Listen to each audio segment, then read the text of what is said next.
Good morning, everyone. Welcome to today's hearing. We're going to begin today by hearing further evidence from Sir Ken Knight. So I shall ask Sir Ken to come back into the room, please.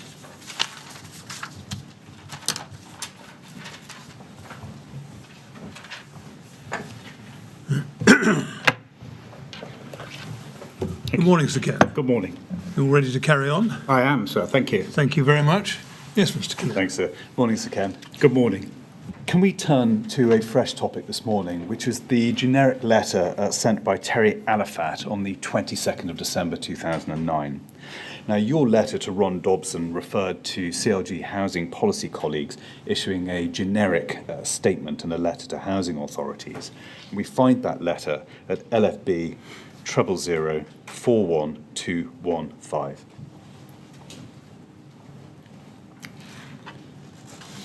Now, this generic letter, 22nd December 2009, the same date as your response to Ron Dobson's letter, you'll recall, and it was addressed to the chief executives of local housing authorities in England, and the letter was entitled Fire Safety in High-Rise Social Rented Housing Blocks. Now, was this meant to convey the very broad message that Anthony Bird had recommended to everyone? Yes, it was. Did you contribute to the preparation of this letter? No, I didn't contribute to the preparation, except in the fact that it was following the strategic oversight group that I referred to a few days before this date. And would you have had sight of it before it was sent? I suspect I did, but I don't recall, but I suspect I did on circulation. Now, as we see on the first page, under the heading Building Regulations and Building Control, the letter says this. One point of interest coming to our attention has been concerns raised regarding the specification of window and cladding systems used on high-rise blocks. Guidance on the appropriate specification of external walls and cladding systems to satisfy the fire safety aspects of building regulations is given in approved document B, Fire Safety, Section 12. Whilst the specification of window frames would not normally be affected by this guidance, infills, spandrels and overcladding could be. Where any work which is subject to the building regulations is carried out, then this should be checked by a building control body, BCB, in accordance with those regulations. If there is any doubt over the applications of or compliance with these regulations, then advice should be sought from the relevant BCB. Now, is it right that that letter put the onus on housing authorities to take action if they had any doubts or concerns about the compliance of external walls on high-rise buildings? Yes, so can I just go back to the top of the letter to see who it's sent to? To the chief executives of local housing authorities. Right, so yes, so it was going to all housing authorities in all of the sectors for them to be satisfied in accordance with the Housing Act that they met the requirements and indeed of the relevant requirements for the building. One of the obvious points that arises about the way the letter has been framed is that there could have been any number of housing authorities, registered social landlords, who didn't have any doubts about compliance because they didn't know enough about their external walls or the relevant regulation. Would you accept that as being an omission in this letter? I do accept that, but I would have expected each of those local housing authorities to make their checks based on this letter from the Director of Housing. But the emphasis in this letter very much is that they should take action if they have doubts. It's contingent upon them having those doubts, isn't it? It is, yes. And if they didn't have enough to have those doubts, then they may take the view that it didn't apply to them. Is that a risk? It's a risk, but I hope that's not the case by the professionals working in local housing authorities, that if they didn't know, they should make arrangements to check. And that problem or omission in the letter could have been easily cured by actively encouraging or directing housing authorities to check their external walls and the compliance of those walls with the relevant regulation. Would you accept that? I do. Now, we saw from Mr. Bird's email that the intention behind this letter was, to use his phrase, to avoid setting hares running. Was it not the case that the hare was already running because the letter does in fact inform the reader of concerns regarding, for example, specification of window and cladding systems? Well, I think if you look at the second paragraph, and I've only recalled this from rereading it today, for which I'm grateful, there's particular reference to infill spandrels. And of course, that was exactly the circumstances at Lakanal House rather than a cladding system. So it was drawing their attention to those particular aspects, those panels below windows that are part of the window frame. So I think it probably did draw their specific attention to the issues that had arisen without citing Lakanal House.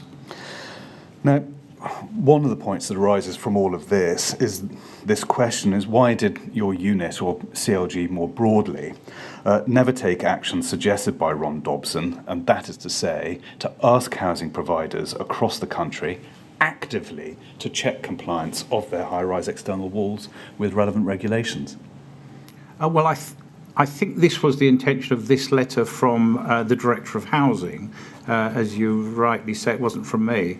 But I recognise the inferences that you've raised, that it didn't specifically say to check, it said in doubt to check. And actually, to ensure that the aim of the letter was met, would you accept the better way to have phrased this letter would have encouraged housing authorities actively to check the walls for compliance with the relevant regulations? Yes, I do. Thank you. And if nothing was done, then it certainly raised the risk of another fire like Lakanal, or substantially similar to Lakanal, happening. Would you accept that? Yes, it could.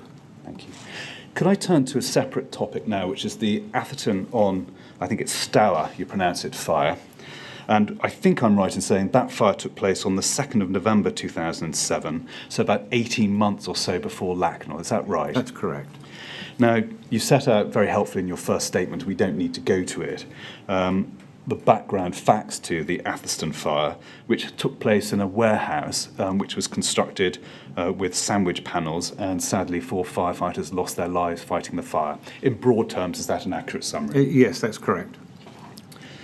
Now, an investigation into the fire was held, and the findings of that investigation were condensed into a document entitled FRS, Safety Critical Issues.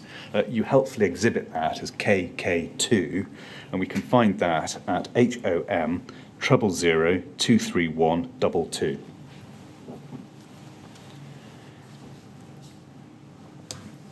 Now we can see there its heading, Fire Safety Critical Issues.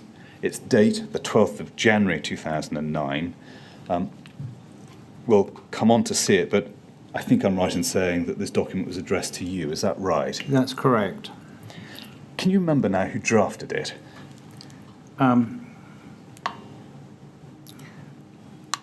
If I can give the context to this, it may help me recall and describe that. This is not dissimilar to the route of Lakanal House, is that there was an independent oversight group chaired by the police and the HSE, and an independent investigation of the Fire Rescue Services practices to ensure there was no perception of conflict by Warwickshire Fire and Rescue Service.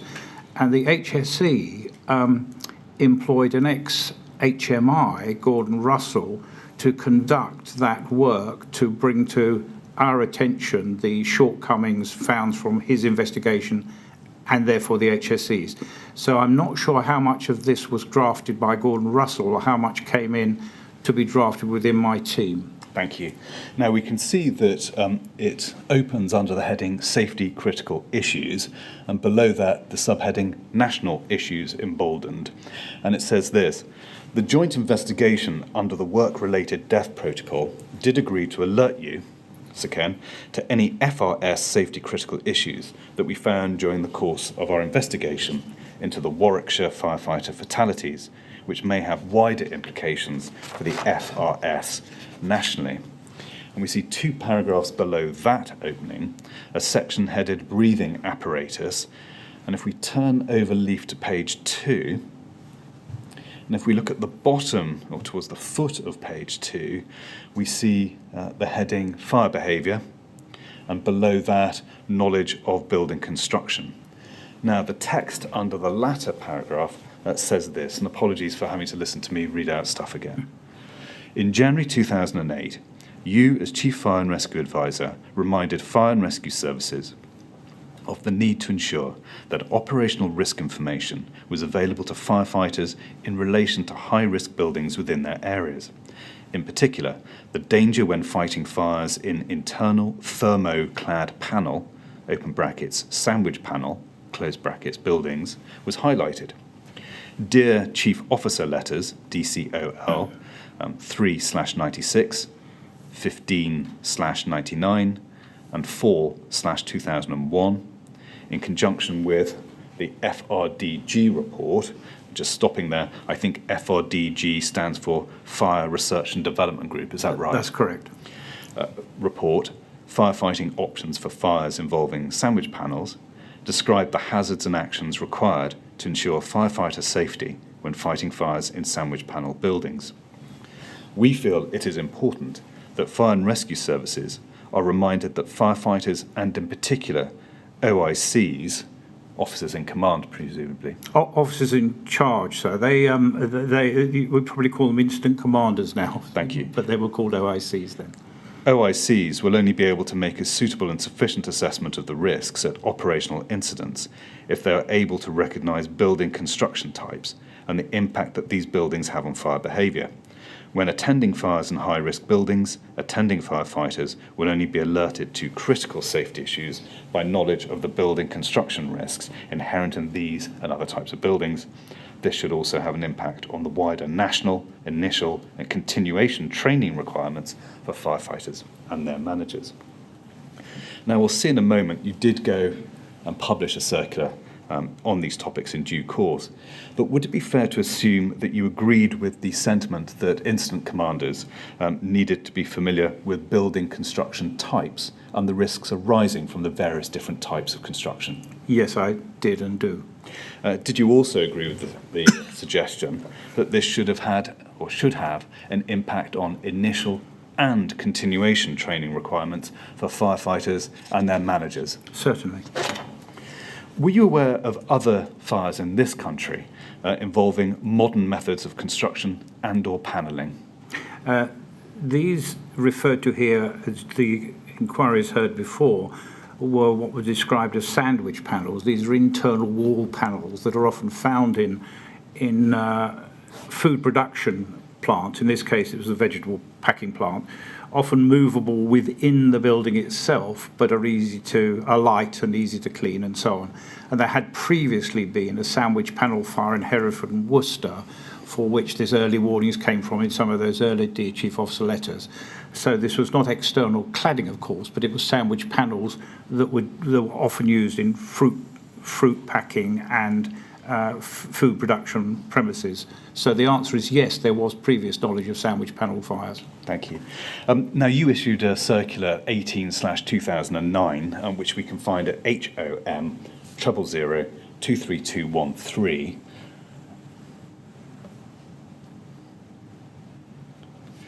As we can see, top right, it's dated the 23rd of March 2009 as the issue date, and in the top left we see the circular number, as I said, 18/2009. Can we go to page 4 in this circular? And we see section 4 in the bottom quarter of that page, and it's headed Knowledge of Building Construction. And the first paragraph, 4.1, is very similar and echoes the Safety Criticals report we've just considered together, and references various previous communications made by you on the topic of sandwich panels. If we can turn over the page to page 5, we can see at the very top, paragraph 4.2 reads thus: Fire and rescue services are reminded that firefighters, and in particular incident commanders, will only be able to make a suitable and sufficient assessment of the risks at operational incidents, including being alerted to critical safety issues, if they are able to recognise building construction types and the impact that these buildings have on fire behaviour. FRAs, so is that fire risk assessors? No, it's fire rescue authorities. Fire rescue authorities, yes. Are therefore reminded of their responsibility to ensure that safety critical information is available to incident commanders and all personnel in respect of risks within their areas. Arrangements should be in place to ensure personnel can recognise types of building construction. Now, I'm very mindful of the context of sandwich panels here, as you've fairly emphasised. The advice, though, is not limited to sandwich panels, and is instead concerned with the risk from a number of different building construction types. Is that a fair reading of the circular? Yes, it is. Does it follow that you considered it obviously important at the time to flag up the fact of different construction types and the different types of risks that may flow from those different construction types? It does, and I might just add, if I may, it was deliberately addressed, of course, to fire and rescue authorities because they are the statutory bodies responsible for health and safety, and indeed the application and statutory responsibility to the Fire and Rescue Service Act 2004 in all that you've heard through this inquiry. It's in picking up on that point that the addressees were fire and rescue authorities who had responsible for health and safety and in particular training. The one point that's notable about this circular is that it's silent on the training requirements that need to be put in place, which is in contrast to the emphasis put on training and safety critical issues. First of all, do you accept that the circular didn't deal with training? If so, can you explain why it didn't deal with training? It doesn't specifically say training, but of course the Fire and Rescue Authority has an equal responsibility for that as well, to make firefighters safe in the under the Fire Services Act, Fire and Rescue Services Act, and indeed by implication to ensure that knowledge is there, both at first entrance stage and continuing assessment throughout the career to incident commanders, does require training by definition.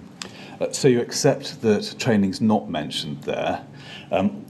Did you apply your mind at the time of drafting of this circular as to whether training should be expressly addressed in this circular, given that it was expressly addressed and raised in the Safety Critical Issues report that you received? No, I regret that now if it wasn't clear. I'm now reading it, but I, as I said, I had hoped being able to make suitable and sufficient assessment would in itself require training, although not specifically saying therefore this needs training. I accept that point.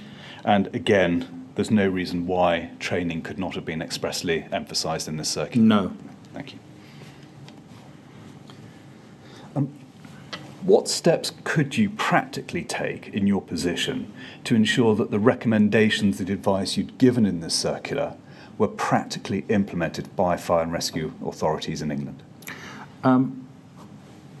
Very or none, I'm afraid, because this was the hiatus between the HMI, the demise of the Her Majesty's Inspector some 2 or 3 years before this, of course, and the formation of a Chief Fire and Rescue Advisory Unit, which had no responsibility for assessment or public reporting that was available and now is again available through the HMI.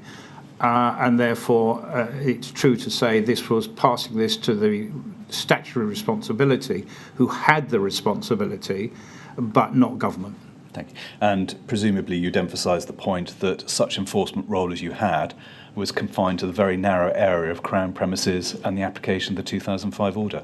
Yes, a very restricted area. Now, we heard in Module 5 that both the BRE and Warwickshire Fire and Rescue Service produced reports on the Atherston fire in 2012 and 2014, respectively. Do you remember the fact of those reports, Sir Ken?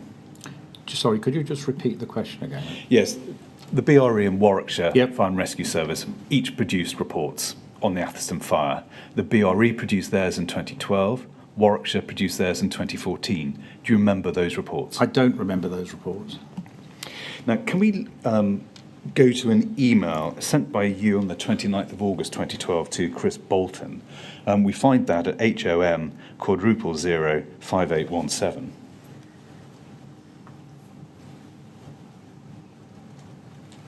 And we see halfway down the page you say this: Chris, in preparation for our meeting with CFIR, that's the Chief Fire Officers Association, in the light of our meeting yesterday, we will need to consider the attached information, in particular, if the matters are already covered in national guidance. Now, the attached information we find at HOM *0 5818.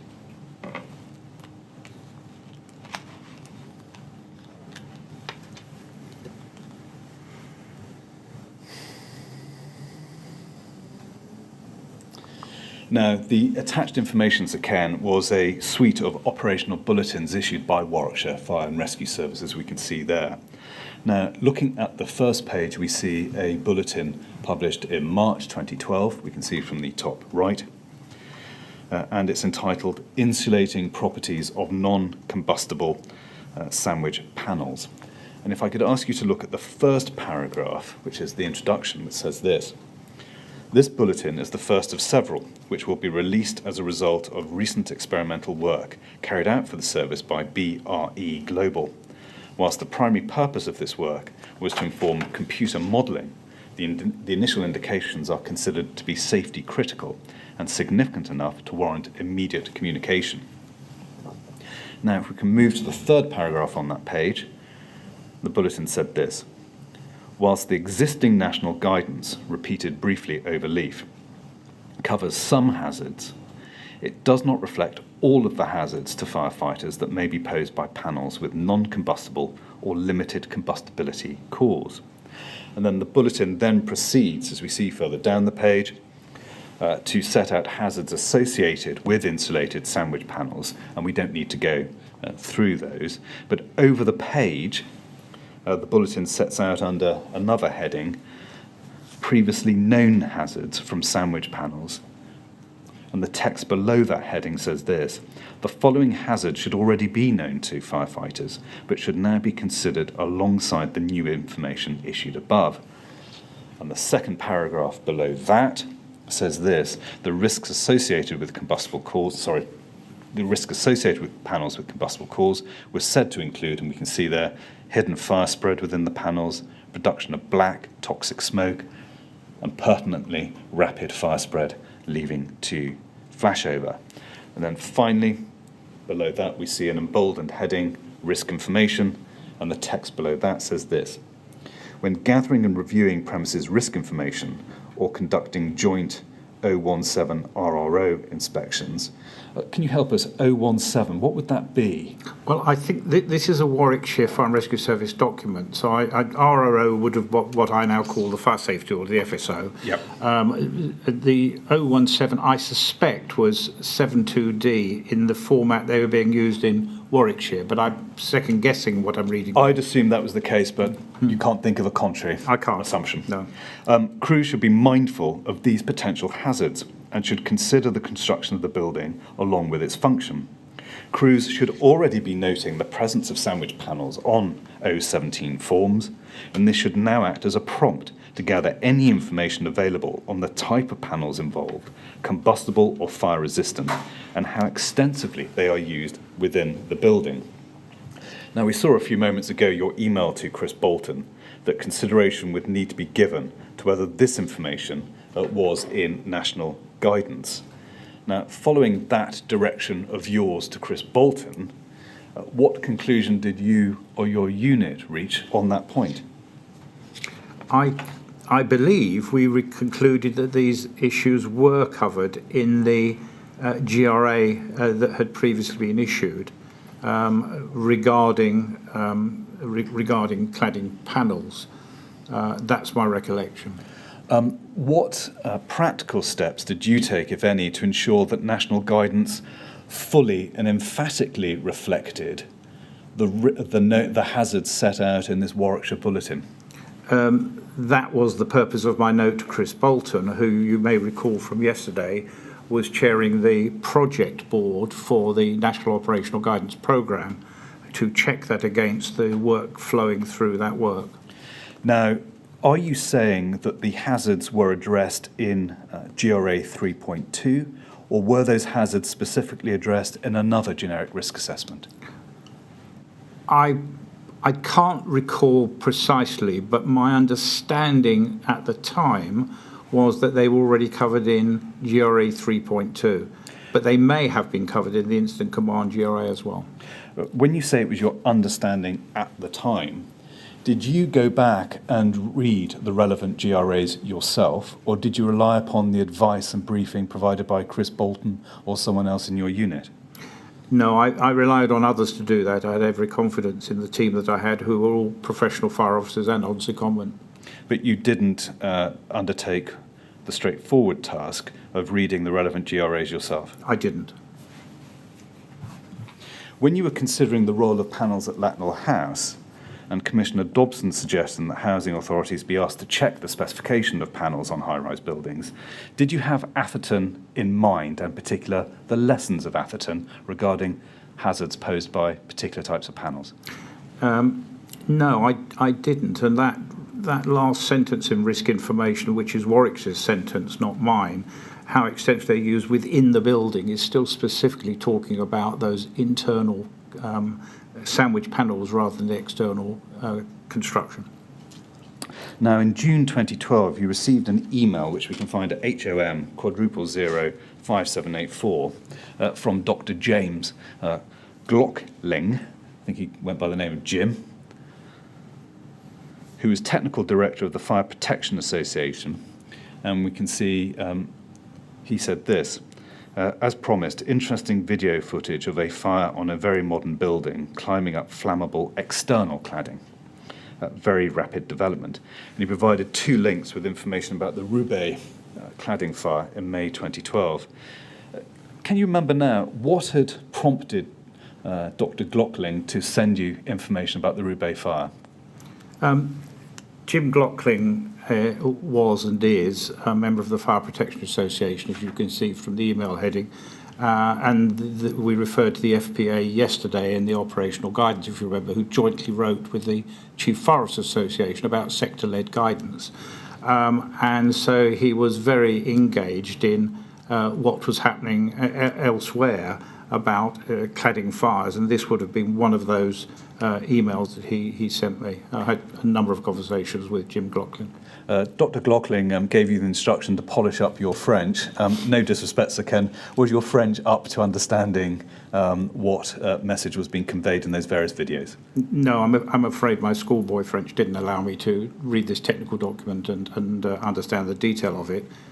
But you've got a video there, the first link. Exactly. Dealing motion. Did the video speak louder than words for these purposes? Yes, it did. It did. And what was your reaction upon seeing the video of what Dr. Glockling had described as very rapid development, presumably of an external fire? Exactly what he described there. That there was a very modern building construction, though by then that was 2012, of course. Yes. And the external flooding was rapid. And did the scene of the Roubaix fire, mindful of your concern that there be a knowledge of different risks arising out of different construction techniques, did that prompt you to reconsider your earlier response to Ron Dobson's recommendation of a more direct encouragement to housing authorities to check the compliance of their external walls? No, I regret it didn't. If you wait for me to finish the question, to check compliance with relevant regulations. I regret it didn't, because even at this point, and beyond, the Lakanal House fire was not considered to be an external cladding fire. There was external fire spreads, but I returned to the point yesterday. So there was not a connection being made between external cladding systems and the type of fire we're talking about here, or indeed at Grenfell. But isn't the point, you're slightly ducking the point with respect, Sir Ken there, isn't the issue here that the video of the Roubaix fire, it showed, as you and Dr. Glockling agreed, very rapid external fire development. Mindful of your concern that knowledge of various risks are communicated, rising out of building construction techniques are communicated to fire and rescue authorities, didn't it prompt you to think, well, maybe Ron Dobson was onto something, that there does need to be a more active, positive encouragement to registered social landlords and others to check compliance of external walls with the relevant regulations? It doesn't have to be Lakanal specific, does it, Ken? No, it doesn't. It could have been. I would only, yes, you're right, it could have been. I would argue, of course, that although Ron Dobson asked me to write to housing authorities, as you've seen in the responses, it wasn't me to write to housing authorities, and it was via the Director of Housing which that happened. But if you're referring me back to the letter from Terry Alifat, I confirm that was an option that could have been taken, as I confirmed at the time. And you could have prompted the Director of Housing to do something about it, couldn't you? You could have said, listen, I've seen this fire at Roubaix. I think we need to look at what communications we give to housing providers, social housing providers in high-rise buildings in this country? Yes, I could, and I didn't. And can you remember the reason why you didn't at the time?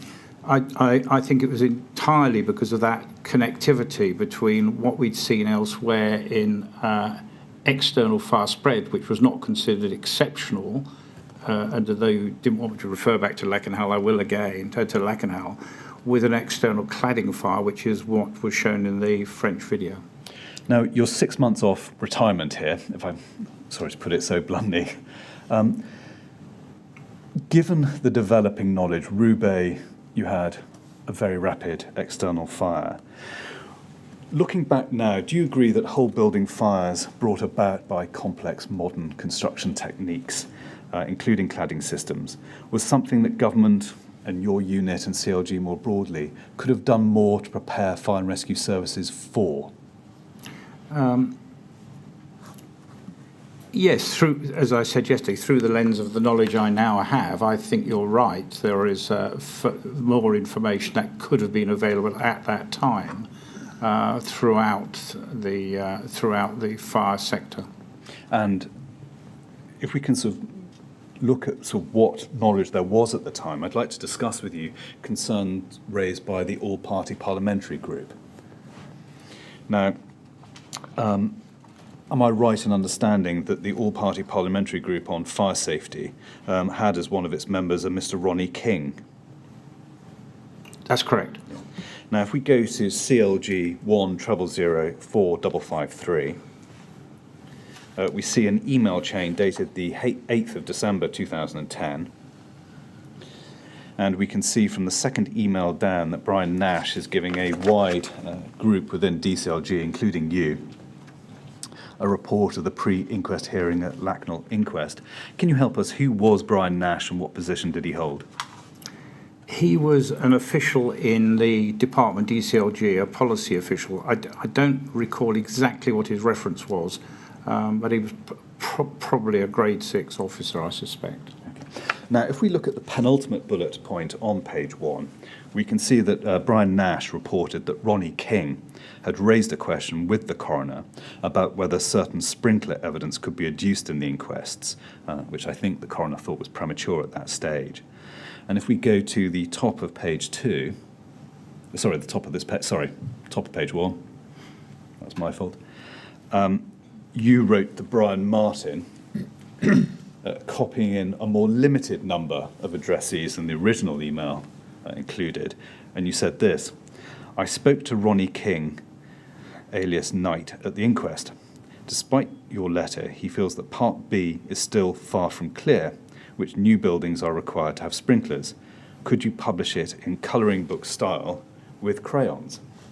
Now, first of all, why did you include the words alias Knight after Ronnie King's name? Ronnie King and I have known each other for many years. He's an ex-chief fire officer, a colleague I worked with for many years, and obviously still know well.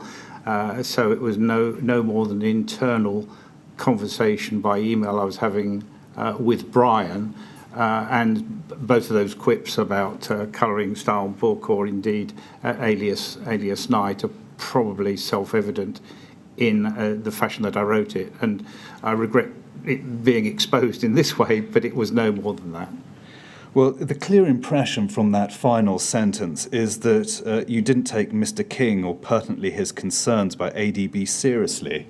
Why was that? Because I didn't feel there was a significant sprinkler-led lobby, not just fire suppression, but specifically sprinklers. That was happening at that time and you referred to one of the trials in just now, and I didn't think it was unclear which new buildings required to have fire suppression systems.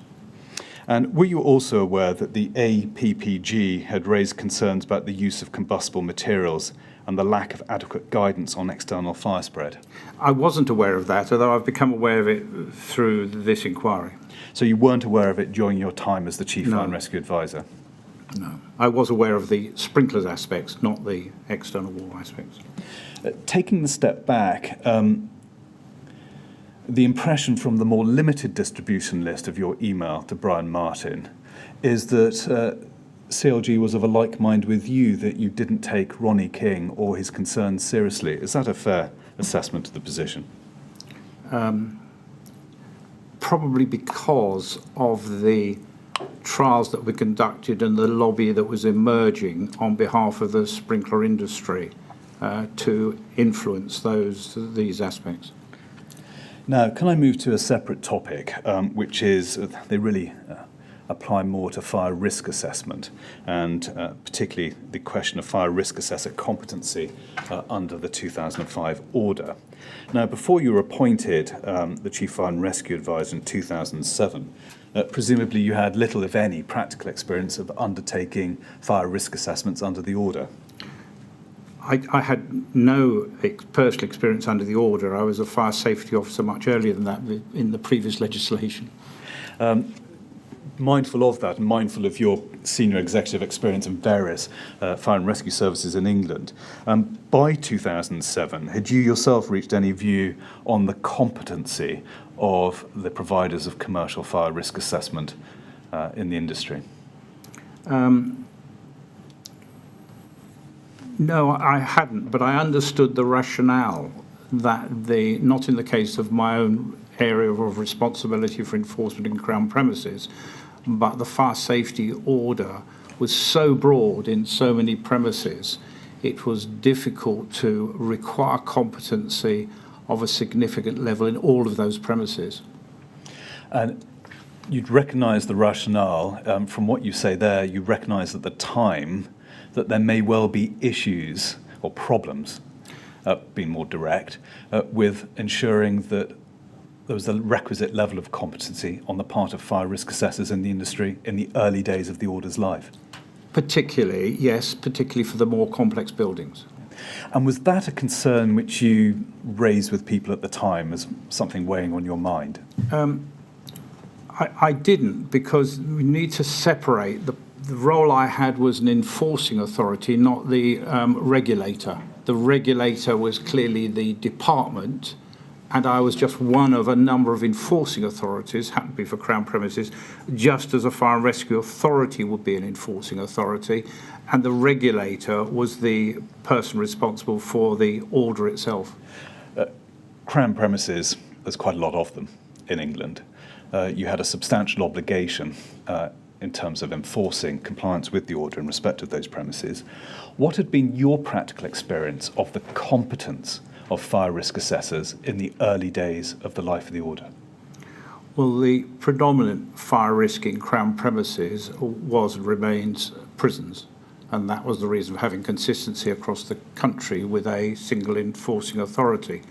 And so I had no difficulty about the competency of those fire risk assessors. They were very well trained and prepared as part of Her Majesty's Prison Service, and gave that service as competent risk assessors. So I didn't have that whole mixed picture of risk assessors that others might have had as enforcing authorities.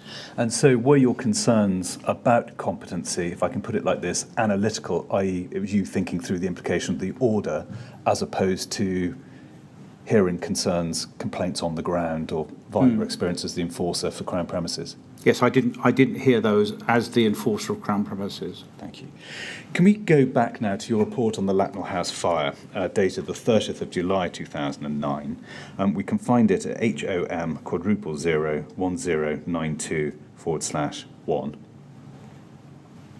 Now, just to ensure complete clarity as to what version, this is the version that went to the Coroner. And if we go to page 7 in this version, we can see in the box entitled Areas for Consideration, the text says this: consideration should be given to undertaking a review of information available nationally for occupants of high-rise residential premises to ensure that there is a consistency of guidance in terms of what actions should be taken when a fire occurs within their building. Any review should be undertaken with key sorry, just looking at Yes, this, this yes, with key involvement of stakeholders, including the Fire and Rescue Service, housing associations, landlords and tenants representatives. Now, is it correct your recommendation instigated the work that culminated in the publication of the LGA Guide on purpose-built blocks of flats, which was, I think, first published in July 2011? Yes, it was. Thank you. Did you contribute in any way to the drafting of that LGA Guide? No, I didn't, but the team that was involved in scrutinising it included a member of my team. Thank you. Now, could we stay in this document but go to page 35?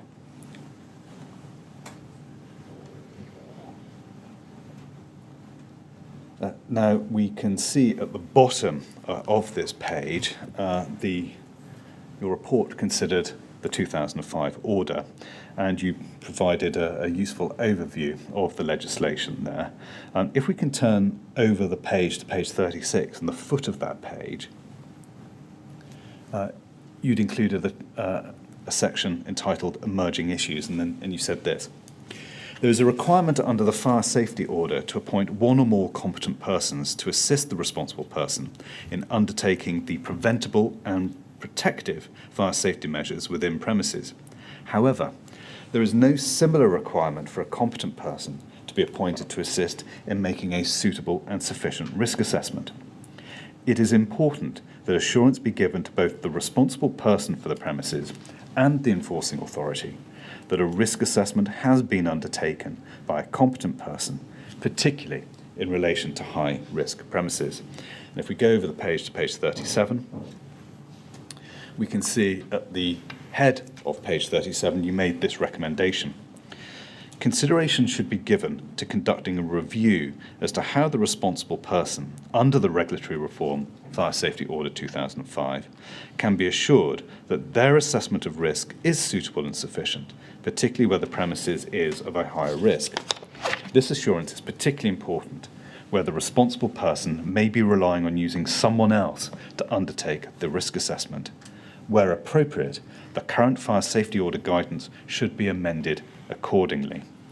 Now, asking the direct question first, why did you consider this particular point to be an emerging issue arising out of Lakanal? It was apparent even in that short report that the regulatory fire safety order applied, the FSO applied, but that the fire risk assessment was inadequate because it clearly hadn't recognised what was the major failing at Lakanal, and that was the failure in compartmentation. And I considered that to be a high-risk premises, a high-rise premises, where you would want the best competence to undertake that risk assessment in that kind of premises. Now, the answer may well be pregnant in the question, but why was it particularly important for there to be assurance that a fire risk assessment had been undertaken by a competent person when it came to high-risk premises? I don't recall specifically talking to I didn't talk to the fire risk assessor or recall looking at the fire risk assessment, but it was pretty apparent to me that it was inadequate by not recognising the failures in the building. And was it readily apparent to others in the sector? In the fire and rescue service? Yes.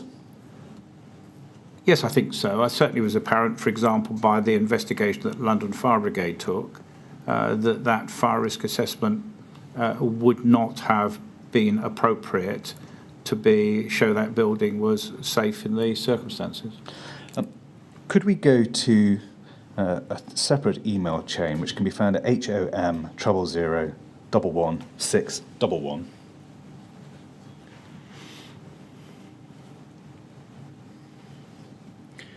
Now, this is an email from Peter Wise to you, and Peter Wise was, I think, a fire safety engineer in your unit. Is that right? That's correct. And he sent this email to you, as we can see, on the 28th of July 2013 at 18:29, so a couple of days before the publication of your report. Now, in the first line, Mr. Wise wrote this: Sir, I had a very full discussion with Louise, presumably Louise Upton. That's correct. About FSO, Fire Safety Order recommendation. She made the following points.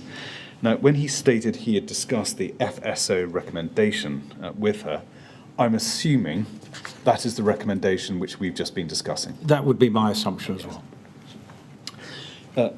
Peter Wise then explained that Miss Upton had made the following points, and it's really in the second line of this email. She is uncomfortable that any recommendations about legislation be made at such an early stage. I pointed out that these are emerging issues and will be necessarily heavily caveated, and that your report is independent. Now, pausing there, did you intend to make any recommendation concerning the order itself? No, my report was findings for others to take forward, and this conversation would have been with Louise Upton in her role on behalf, as I've described earlier, as the regulator rather than me as an enforcer, but as a result of my findings. And it was a prompt for others to consider? That's correct. Now, Mr. Wise continued in the next line down. Her view is that any review of the legislation would be unwelcome. To review the FSO and change the whole basis so that the responsible person has to employ a competent person to carry out a risk assessment would question the whole, we think, rationale of the FSO self-compliance regime, even if it was only high-risk premises. Now, was that a reservation with which you had any sympathy? No, I don't recall I did, and I don't. And put bluntly, did you have in mind that Article 9 of the order ought to be amended so that it was expressly a duty on responsible persons to use a competent person to carry out the risk assessment? I did. And did you have in mind that that obligation would be imposed in relation to all premises or just high-risk premises? Just high-risk premises, whilst recognising the complexity of that definition and getting to that point of understanding what that meant. I suppose one of the consequences of that view is, did you consider whether the regulation of high-risk premises ought to be different or treated differently in the order compared to other premises? Only in this respect of the competency of the person undertaking the fire risk assessment. Can you see what the competing advantages and disadvantages would be of treating high-risk premises differently in the order? Because of the spread of the order, the very breadth of the order, that is, any premises there's two or more occupancies, the order is broad in the very smallest cottage that does bed and breakfast in one room to the highest risk and the sort of high-rise building we saw. So it was difficult to get a one-size-fits-all. But for that reason, I felt that it was important to try to separate the high-risk premises from the very potentially low-risk premises on the basis of risk. But just help me, Sir Ken. It strikes me that competence, in a sense, is all related to the nature of the building you're assessing, isn't it?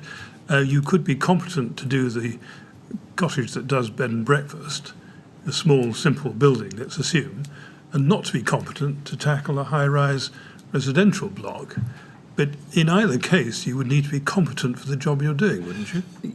You're of course correct, sir. So this wasn't suggest you would need to be incompetent to do those other work, but there was a level of expertise and competency different for a high-rise building, for example, where you might need to do an invasive fire risk assessment of what was going above the false ceilings in the building, or the amendments to be made to the building, which would be very different to the simple fire risk assessment I talked about.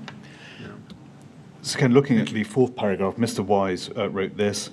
Policy have already proposed, I think he meaning say, a get-together with stakeholders to try and define what a third-party accreditation scheme would look like for risk assessors. This would tidy up this area in that it would fit with the government-led agenda to industry-led assurance. Now, did you read that to be Mr. Wise's own observation, or simply a report of Miss Upton's views or intentions? Can I just read that paragraph course. again? Was that the fourth paragraph? Yes, the one which starts policy Yeah. I've already proposed.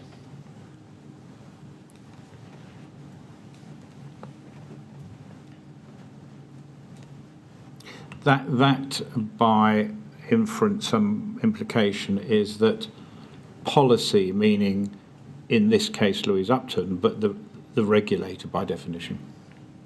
But did you take it to be Mr. Wise's suggestion or Miss Upton's? It reads as if it's Mr. Wise's. Yes, it does. It does read as though it's Peter Wise's, and although that getting together with stakeholders would have been aimed at the policy group meeting with stakeholders rather than Peter Wise or myself as chief advisor, of course. Now, if we look at the next paragraph, Mr. Wise said this: if the recommendation is to review the FSO, we need to be aware of policy concerns. If we are concerned about competence, then policies present proposals may suffice, which could be captured in the following recommendation.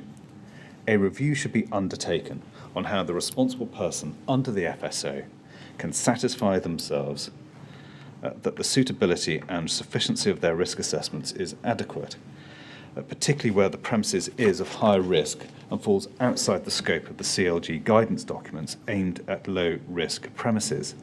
This is particularly important where they may rely on employing someone else to undertake the risk assessment.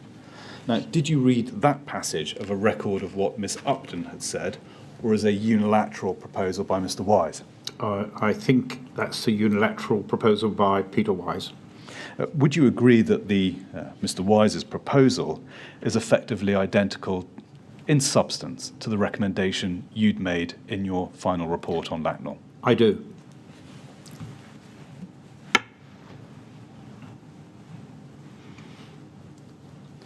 Before you signed off your report, did you discuss this subject with Louise Upton at all?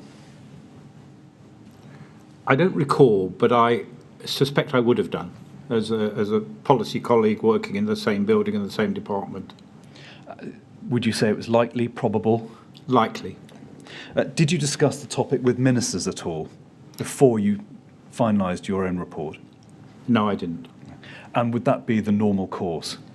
It would in this case because it was an independent report by me, and I said right at the start I never felt fettered to give my advice, professional advice, to either policy colleagues or ministers. So this I felt was a technical matter that I could reasonably make a recommendation on. Is it fair to say that you did not persist with your recommendation that the order should be reviewed and to the extent you recommended revised? No, I didn't persist because my review was completed for others to take forward the findings, I suspect, and that was solely my role in undertaking the review. And you'll see the date of this email, of course, was right on the publication of the review. Now, you obviously have a role as a Chief Fire and Rescue Advisor. Put bluntly, you have a chivying and lobbying function that if you feel something needs to be done, then you have a direct access both to senior officials and also to ministers. Now, why did you not persist with the recommendation that Article 9 be revised when it's clear that both you and Mr. Wise had concerns about the competence of fire risk assessors in the industry? I think because I believe that I had done what was asked of me to produce that very early and short report, but there was some quite meaty recommendations or findings in it, and this was one of them, and that was sufficient for others to take forward rather than for me in that role. So once it was off your desk, it was job done from your perspective then? No, I've always been passionate about fire safety and the safety of the public for the last 55 years, so that has never been my modus operandi. And I had a continuing and do have a continuing interest in public safety from fire. Well, how did you practically implement that passion to ensure that officials and ministers were aware of your view that Article 9 of the order ought to be amended? I wasn't party to this paragraph, discussions going on between what was then the regulator and senior officials or ministers. So I wasn't part of those discussions. So I don't know where or how that landed as not happening as a result of that recommendation. You've used the phrase regulator frequently here. I'd understood you to be referring to the department. Is that right? I am. Yes.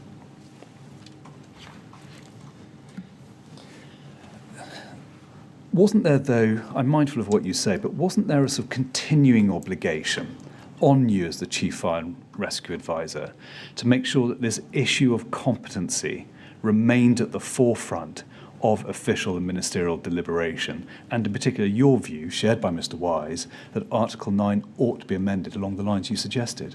Yes, I accept that, and with hindsight, I think that more might have been done after the report to chase through its findings and recommendations, including this one, and I regret now not doing that. But I didn't see that as the role at the time.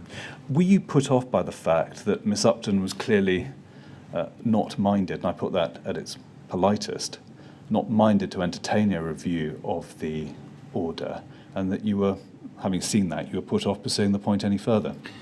I don't know I was put off, but I was very respectful of the policy roles of other colleagues with quite different roles to mine. And they would have considered the policy implications of making a change to the order, which I may not have considered, and the implications of, for example, defining what's high risk and what's other. So it was more in recognition that others will be taking this forward in a policy role rather than my independent findings role. Now, if we can look at a further email exchange, HOM 000111612.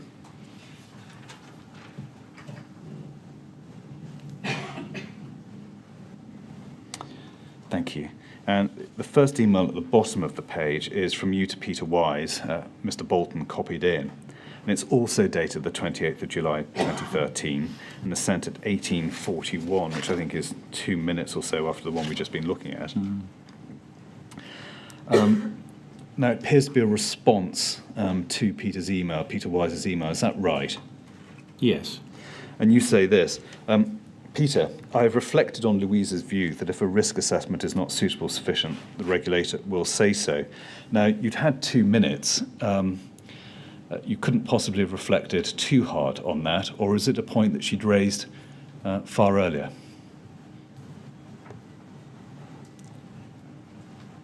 I think it was a conversation that we may have had earlier, because I wouldn't have reflected in 2 minutes, as you say. So I expect it was a conversation that I'd had earlier. I think I should say it's 2009, the year of the, I should say, I keep on saying 2013, so it's 2009. Yes. And you go on to say in the email, however, supposing the competent person believes they have a suitable and sufficient risk assessment, but it isn't, in that event, unless the FRA visit and tell them, why would they know? In the meantime, it could be people are potentially at risk. There is an argument that the example is Camberwell, presumably you had in mind Lakanal there. Correct.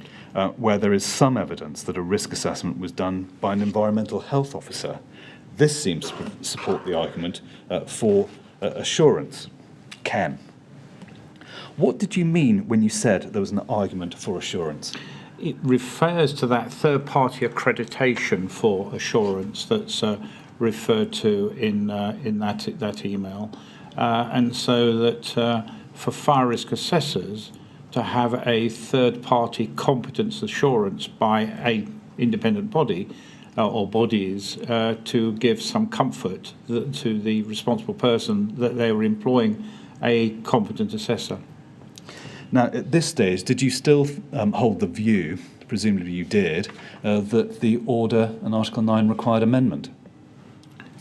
Yes, I hadn't changed my view on my recommendations. How that was achieved, as I said, was a matter for policy to decide how best to achieve that recommendation or the outcome of the recommendation. Can we look at the Peter Wise's response where he said this, I agree. If there's third-party accredited, I think he's trying to say there, scheme, which is well-versed, based on agreed principles and backed by CLG, CFOA, etc., I believe we could achieve this. even if we change the FSO to include competent risk assessors, we would still be left with the question of what is competent. The present definition is only any use to lawyers. Either we try and go the whole hog and tightly define competence in law, code of practice, etc., or we go to the accreditation route. This would require a significant effort, but one which it appears stakeholders are very interested in taking. Do you know what Prof. Everton thinks on this? I believe that the Corgi scheme started as such. Now, first of all, who was Professor Everton? Professor Rosemary Everton was a particularly renowned expert in the fire safety order from its inception through, and was the person to go to for advice and clarification in the widest fire industry. And did you take up Mr. Wise's advice and ask her guidance? I don't recall I took this particular point, but I frequently spoke to Rosemary Everton as a very professional and trusted individual who give very straight advice. Did you look at how the Corgi scheme operated and whether that could be translated in whole or in part to the world of fire risk assessment? No, I didn't. Of course, I was aware of what was then the Corgi scheme, which changed after that. But I was aware of the Corgi scheme and the principles of assuring someone how they could get that assurance. And it was based around that package of third-party accreditation that the person doing the work, whether it was in the case of Corgi for a gas boiler, or whether it was a fire risk assessor, had some kind of third-party assurance, and it seemed to have some merit to it. And so did you consider the benefits of an accreditation scheme more broadly? Yes. Yeah. And what did that consideration involve? Did you hold meetings devoted to the subject, or was it a matter which was for your consideration only that you contemplated? No. There were discussions. There were probably informal meetings, but there were discussions that resulted in third-party accreditation, such as the Fire Risk Assessors Competence Scheme, the FRAC scheme, and other schemes giving third-party accreditation of fire risk assessors. Could we turn to the next document, please, which is at CLG quadruple 02720.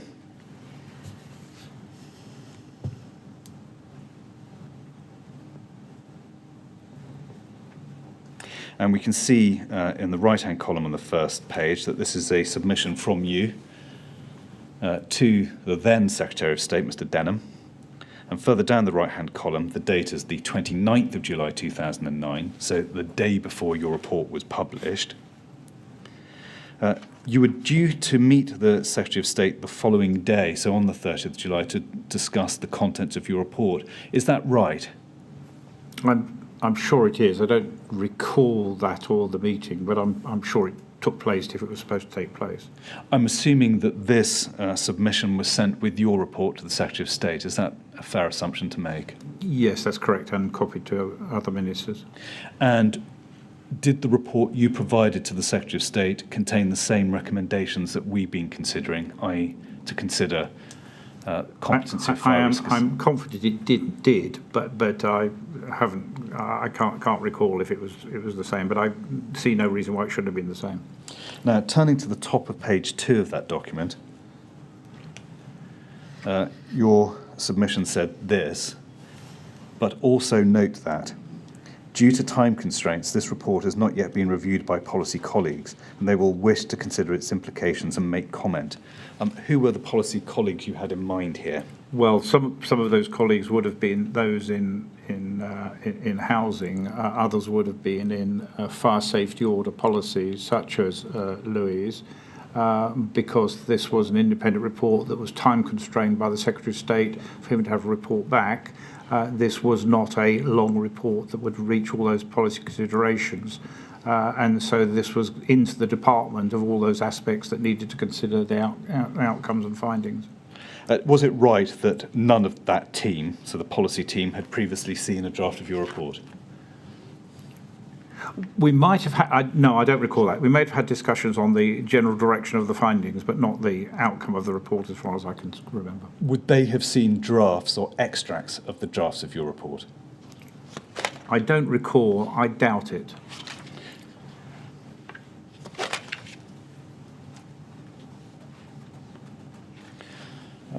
It would be Or would it be fair to say that policy officials had, through these various discussions, had some form of contribution, or to use that hideous phrase, input into your report? Yes, certainly, and I would expect them to have done, rather than it just land on them from the Secretary of State as to what my recommendations meant for policy. Did you tell the Secretary of State the extent to which your advice had been informed or shaped or influenced by at least the preliminary views of officials? No, and I don't think it was over-influenced or influenced to the extent that it changed my independent view. Now, when you were writing your final report into the Lakanal fire, were you aware of a CLG report that had been published a few months earlier, in March 2009, called Initial Evaluation of the Effectiveness of the Regulatory Reform Fire Safety Order 2005? I don't recall that, but if you wanted to remind me of it, I might remember, but I don't recall that. Now, well, if we can go to it, it's HOM 000 0302.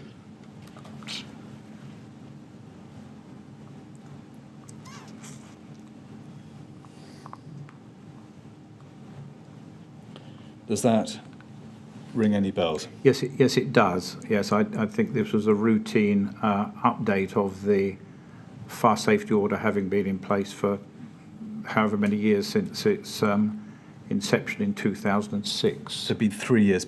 Correct. Entry into force. Now, can you remember, did you or your unit contribute to the contents of that initial evaluation? Beg your pardon. No. Now, if we can go to page 43 in this document,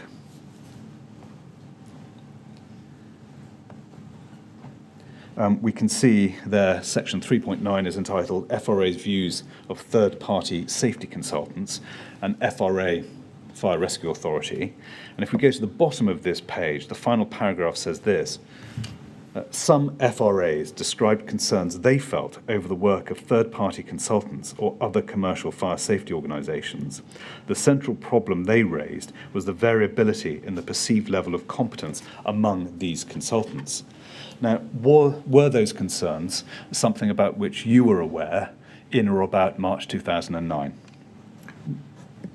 No, I wasn't, and in my enforcement area I didn't have that same concern or problem. If we can go to page 46,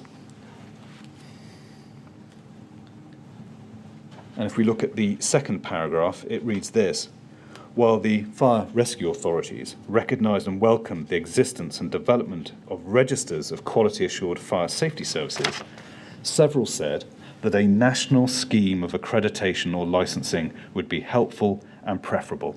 Were you aware of that view? Yes, I was aware of the general view, of that view, certainly, yes. Had you been made aware separately, therefore, that there was support amongst fire and rescue authorities for this national accreditation scheme or licensing? I don't recall discussing a national accreditation scheme in that way, but the underlying principles of having some assurance about competency is where this is from, I do. Now, if we can go to the bottom of page 46 and under paragraph 3.10, which is headed Areas for Further Support or Improvement, the final bullet point on this page says this: the desire for better regulation or accreditation of third-party fire safety companies. And if we go over the page to the top of 47,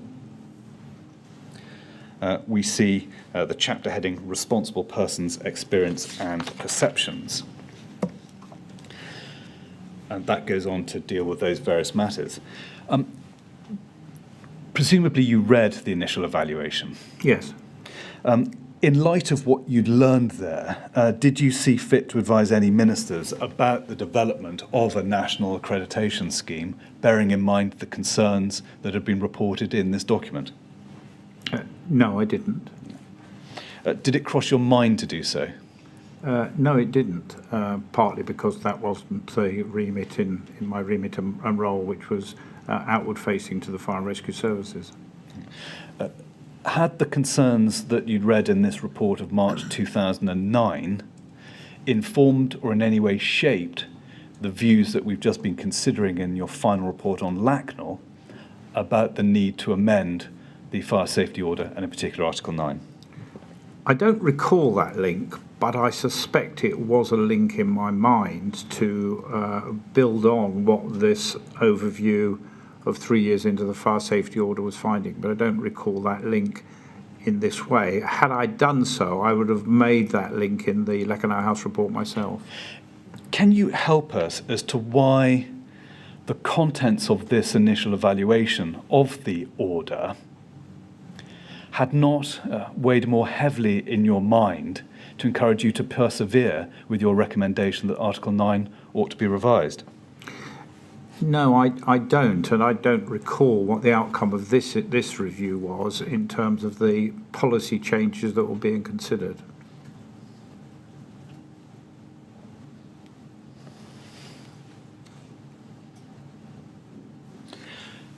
Just going back a step and going back to your final report, where you recommended that consideration be given to conducting a review as to how a responsible person can be assured that the risk assessment is suitable and sufficient.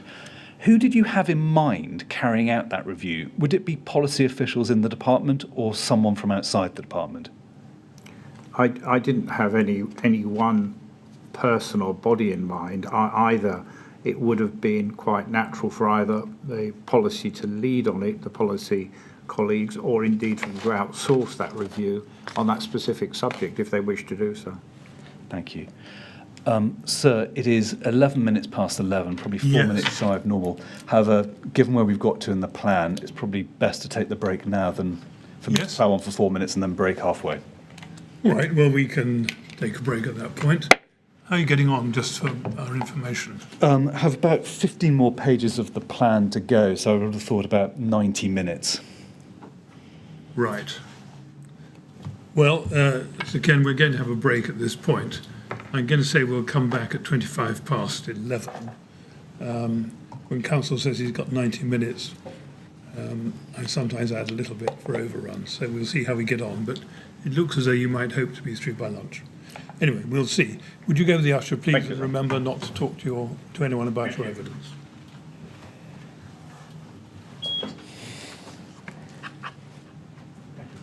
Thank you. 25 past 11. Thanks, sir.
Would you ask Sir Ken to come back in, please?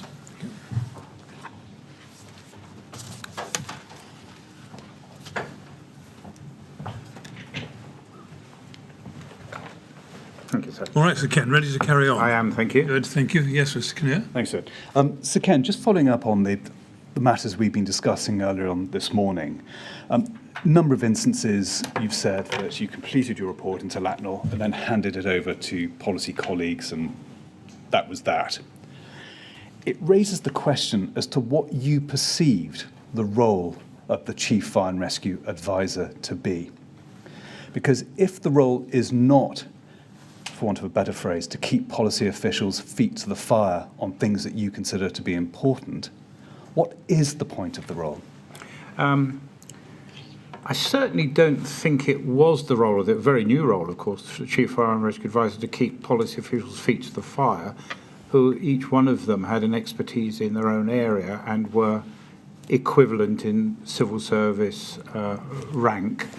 But it was to create the liaison point between the government department responsible for fire policy and the department itself. So it was that point in between. I think it was an emerging role. I think it was a role that needed to be revisited, which was revisited because I think the inspectorate was needed as moved to that localism approach and sector-led approach on peer review. So I don't think it fulfilled all of those aspirations that you suggest, even though I would argue it probably should have. It was a new role, as you say, and you were the first post holder, and you could have made of it what you wanted in many respects. Looking back now, do you feel you could and should have taken a more positive, active role in ensuring that policy officials were fully aware of and mindful of things like your recommendation that Article 9 should be amended to ensure competent fire risk assessors for high-risk buildings? Yes, I do. I don't think I was shy in coming forward, however, and having some very open and robust conversations with policy officials. But in the light of this evidence and inquiry, I think you're correct in the role could have been more robust in that aspect. In a number of answers in evidence this morning, you described the department as regulator. Now, one of the themes that emerges out of the evidence is the policy objective of withdrawing the department from maybe an active regulatory role. When you described the department as a regulator, what did you understand its functions to be at the time you held the CFRA post? Yes, I understood it to be a regulator in terms of the order and indeed the Housing Act as the responsible department holding the responsibility for the Act itself and the order itself. Amendments and guidance, statutory guidance that could be issued under that order could only be made by the department, which was quite a separation from the enforcing authorities who are enforcing, not regulating.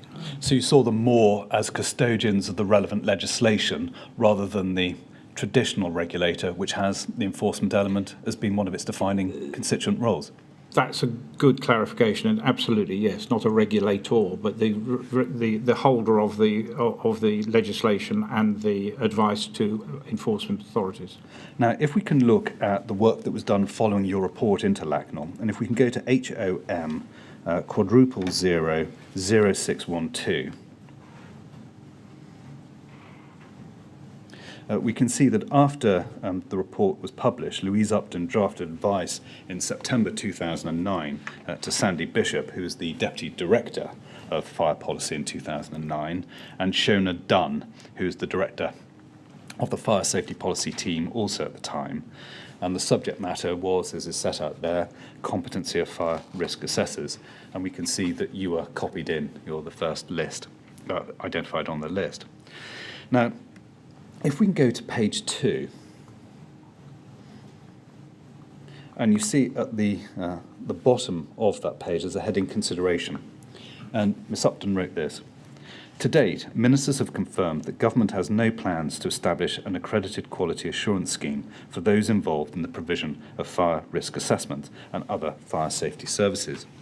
A number of professional qualifications exist in this area, and we and ministers have taken the view that the development of a nationally recognised scheme is best considered and delivered by the fire safety industry itself.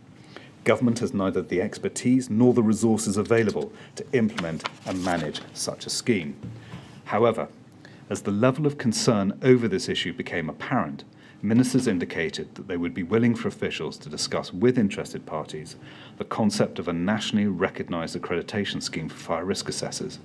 This led to some informal discussions with industry players, which indicated that there may be an appropriate leadership role for government in facilitating an exploratory discussion with the interested parties around expectations for any such scheme. Our stated aim has been to get a number of interested organisations around the table before the end of 2009.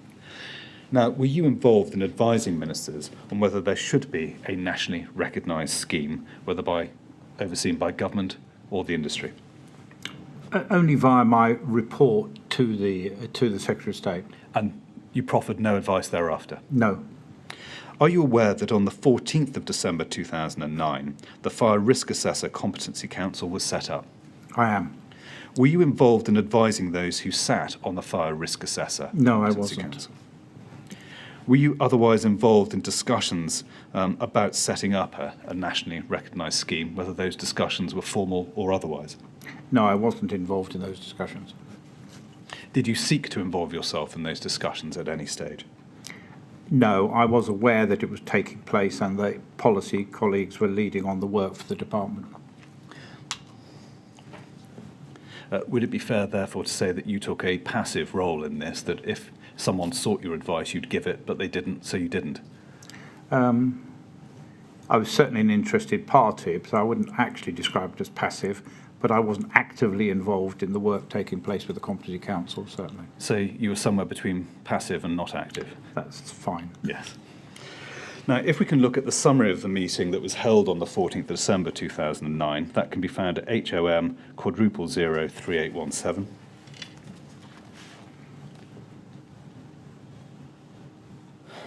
And if we can look at the foot of page 1, we can see that an email was sent by Louise Upton to Jane Boys, that's Jayne Boys, who is CLG's in-house policy consultant leading the review. And it was entitled QA, so Quality Assurance, for Risk Assessors, note of meeting of the 14th of December. Now, if we look at the top of page 1, we can see that Peter Wise forwarded this email to you amongst others, and he said this, for your information. So far, this has been a well-run and productive process. I think he means to say Jane Boys is the consultant pulling this together. I feel that this is a good start to satisfying the emerging issue from the Lakanal House report on the quality of risk assessors. Do you know why he would have forwarded you this note? Why Peter would have... Yes. Well, is he keeping you in the loop? He's keeping me in the loop, and I suspect he was involved in that group, and all of those seats copied into this, and twos, are the entirety of my team. And would you have read the email so as to keep a weather eye on developments? Yes. Do you recall being given any update or report or courtesy briefing about the progress of your recommendation in respect of quality assuring fire risk assessors? In the many and most of them informal conversations with Peter Wise, who, as I said, was the fire engineer looking after those matters and indeed led on my Lakanal House review. Now, if we can go back to the bottom of this page, we see there the second bullet point says this: government had no plans to require responsible persons to use third-party risk assessors. The work was in response to business aspirations to know where, if necessary, to go for appropriate help with their responsibilities under the FSO. Neither did we have plans to require all risk assessors to be quality assured. Experience suggested much could be achieved with a voluntary approach. Did you agree with that statement? If the sector could step up to that approach as a sector-led approach, I would hope, and I do agree, it would meet the objectives. Is the key word in that answer if? Yes. What assurance, for want of a better phrase, did you have that the industry would or was likely to step up? I didn't have any assurance, but the groups that were listed in the second paragraph were exactly the groups that I would expect that Jane Boys would have consulted with, who could deliver that sector-led approach. Were you, I don't want to put words in your mouth, but in a spectrum of pessimism and optimism, where did you lie on that spectrum about the prospects? I was optimistic, actually, that the sector would want to take it forward for the benefit of the professional industry of fire risk assessors. Because it would inure to the benefit of all. Yes. Can we stay in this document but go to page 3?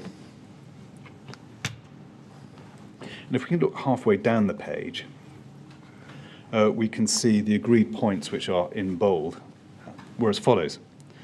The meeting agreed to work together to, 1, consider an overarching set of criteria against which to assess competency of risk assessors, under which all existing schemes could sit. 2, UCAS, that's UKAS, accreditation would be the basis of the scheme, whilst the emphasis would need to be on individual professional skills. The professional must not exclude company schemes/interests. 4, buy-in across the industry was essential. 5, the needs of responsible persons at the heart of the scheme, easy to access. 6, to maintain the momentum. What was your assessment about the merits of that proposal? I don't recall the detail of this, but in the benefit of reading it now, it seems that that's a reasonable objective. Did you have any particular view on the benefits or disadvantages of UCAS accreditation being the basis of the scheme? I think it had significant benefit at that time as an independent third-party oversight of an accreditation scheme, as with other models of accreditation. We know that the work resulted in the competency criteria for fire risk assessors being produced and published on the 21st of December 2011. Were you involved in that work in any way? No, I wasn't. No. Was anyone from your unit that you can remember? If they were, it would have been Peter Wise who led throughout on this issue. But you can't be certain of that? I can't be certain. Thank you. Can we now move on in time to events in 2010? Now, if we can go to HOM 0003883.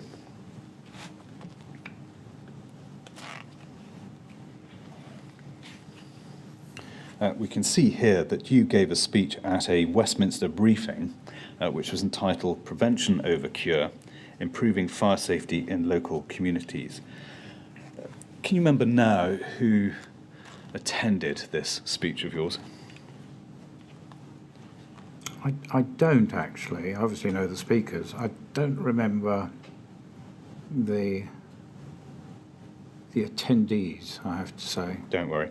Can we go and look at the detail of the speech, in particular look at page 9 and the second paragraph down? And you say there, this, I am pleased to report that CLG has, since the autumn, been working with the fire safety trade organisations and fire safety professionals to explore the scope for the fire safety industry itself to develop a nationally recognised quality assurance scheme for commercial fire risk assessors. What were you referring to when you said that the nationally recognised quality assurance scheme for commercial fire risk assessors? That was the work that was referred to in the earlier correspondence of the groups that were meeting to produce such a scheme, which was sector-led. Now, the rest of this paragraph says this. I understand that there has been a high level of commitment to this project by the industry and professionals, and despite the inherent challenges that exist, the development of a draft competency standard for consultation with the full range of interested parties has progressed well. Are you referring there to the competency criteria, or was the intention at the time to implement a full-blown quality assurance scheme? The competency criteria. Can we next go to HOM quadruple 0884?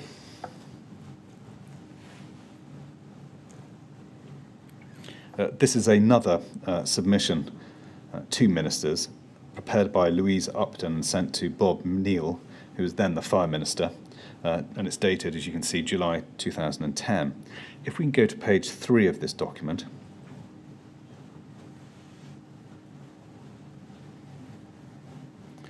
we can see that you are copied in, your fourth one down. Now, if we can go back to page 1,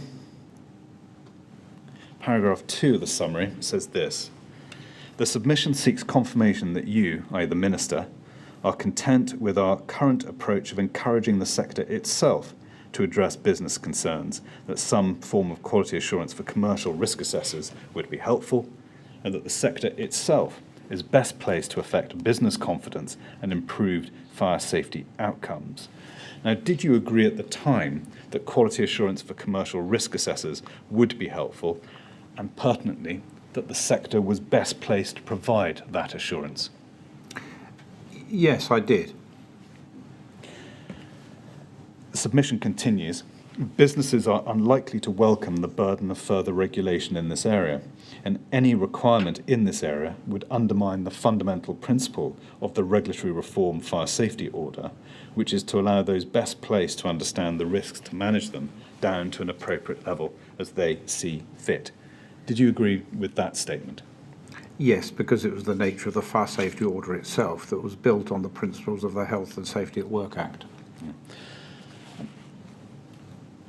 Is it fair to say, though, that the fire sector, I should say, had itself been calling for some time before this submission for more substantial regulation? And that it perhaps may not be wholly accurate to say that businesses are unlikely to welcome the burden of further regulation? I think there's two businesses that you refer to here. I think the fire sector that were looking for greater assurance about fire risk assessors.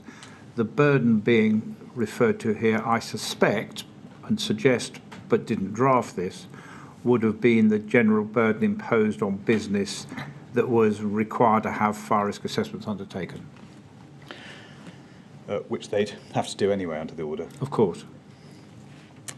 Can we turn to a separate topic, which is the Tall and Timber Framed Buildings Report, which I don't know whether you remember, which was published in December 2010. Now, that report was published by the London Assembly's Planning and Housing Committee. And if we can go to it, it's at INQ 000-14711.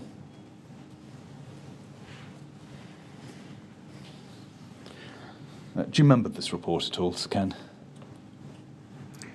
I don't remember it. I remember the topic reasonably well, but I don't remember this actual report. No.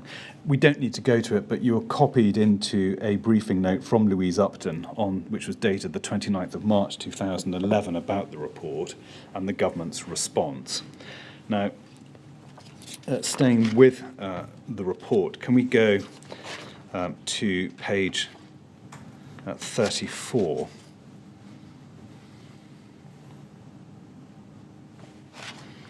So I just want to check something.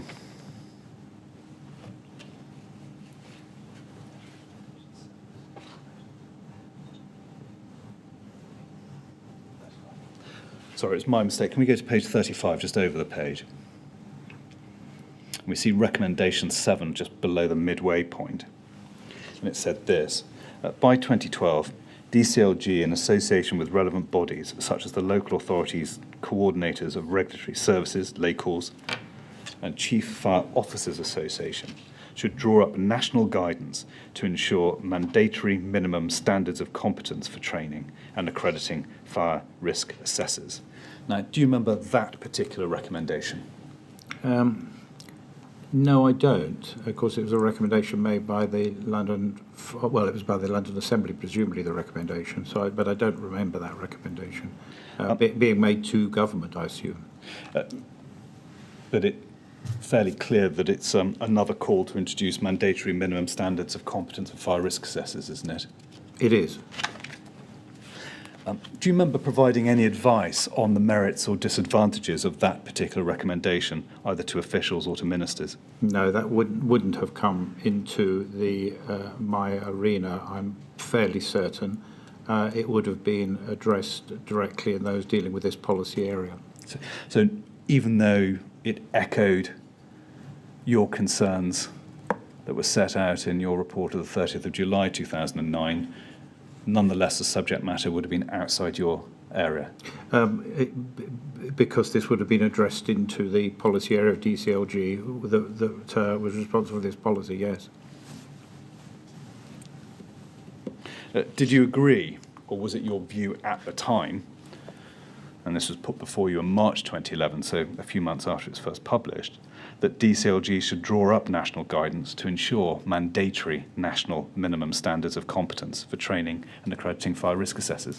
Well, I can't recall where we were by that point with the sector-led approach, which I felt was moving well from the reports I had from my colleague, Peter Wise, and would have been the way to to reach the intentions in my earlier reviews. So I don't recall where the sector-led approach fell between this and the other report you mentioned. Let's see if I can help you on that. And before we go to the government's response to the this report, can we go to another ministerial submission that was lodged by Louise Upton with Bob Neal, which can be found at HOM *0001003.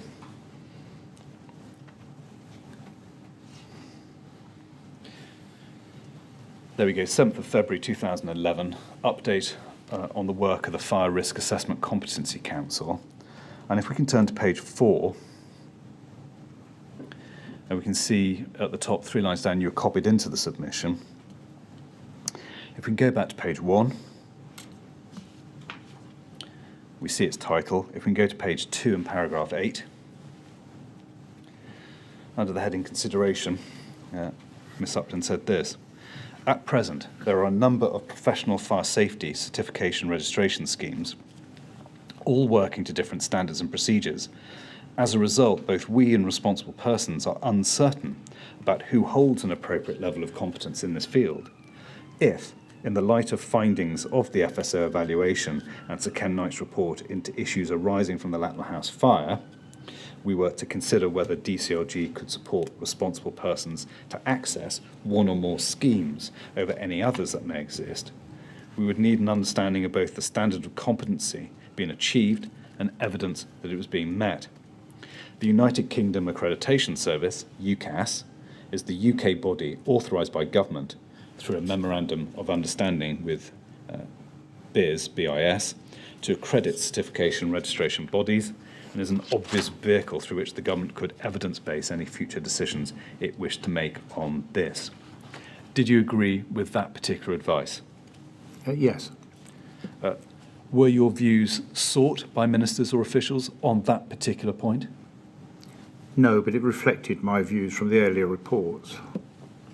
Now, staying on this page but moving to paragraph 10, the submission said this: however, the next hurdle for the FRACC, so that's the Competency Council, may be to reach agreement among all the certification registration schemes that UCAS accreditation should be the basis by which they demonstrate that their schemes are properly managed and run.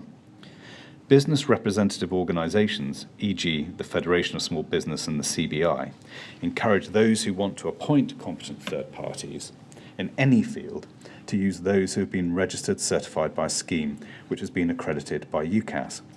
It offers confidence to those who choose to employ a UCAS accredited certified registered service that A, an appropriate standard of competence has been reached, and B, that the scheme offering such an assessment has been properly run. Now, at the time, did you agree that it was necessary for the schemes to have UCAS accreditation to give the necessary confidence about competence of fire risk assessors? That was certainly my preferred route, because that was the body to go to meet those outstanding expectations of competence and assurance to the end user. Was a factor in that view that if there were going to be no mandatory national minimum standards, it was the next best thing. I don't think it was the next best thing, but it was equivalent to give confidence that you could have quality assured fire risk assessors. So it was an alternative rather than a second best. The submission then goes on at paragraph 11. We propose to offer continued support and potential barrier-busting resource to the sector to effectively resolve any concerns that the existing certification bodies, including the professional institutions, may have over applying for UCAS accreditation, and develop consensus as to the future basis of any scheme or schemes. And then paragraph 12. Without our continued engagement, there is a risk that the sector, which remains relatively fragile, would stall on its own work to develop one or more national registers of competent risk assessors. This would perpetuate the difficulty responsible persons already face in identifying, with any degree of confidence, the competency of those offering risk assessor services, and may lead to accusations from the business sector that the government has not done enough to ensure that responsible persons are readily able to identify suitable support to deliver a sufficient level of fire safety on their premises. In addition, having initially facilitated bringing the sector together to lead this work, the FRACC may perceive any scaling back of DCLG engagement as withdrawal of support to the sector in professionalising the risk assessor market. Did you agree at the time that the sector needed government support to prevent it stalling on work to develop a national register?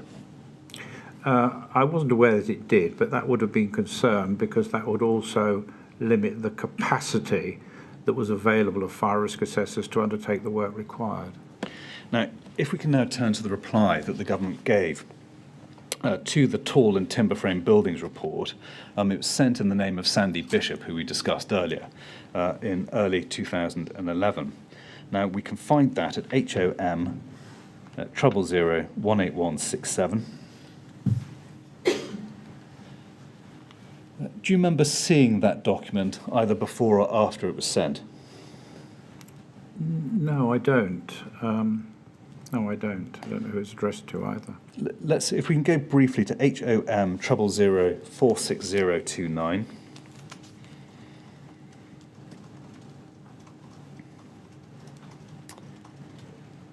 Now, we can see that this is a briefing note. I touched on it earlier, dated the 29th of March 2011. And if we can go to page 3, we can see you're the first on the list of persons to whom it was circulated. So it seems that you would have been provided with also the briefing note and the response. Do you remember it at all? I don't remember it, but I'm sure I was, and if I was provided with this, I would have read it. And that was your normal? Sorry? That was your normal course? It was, yes, absolutely. So if we can go to page 2, and if we look at the second paragraph,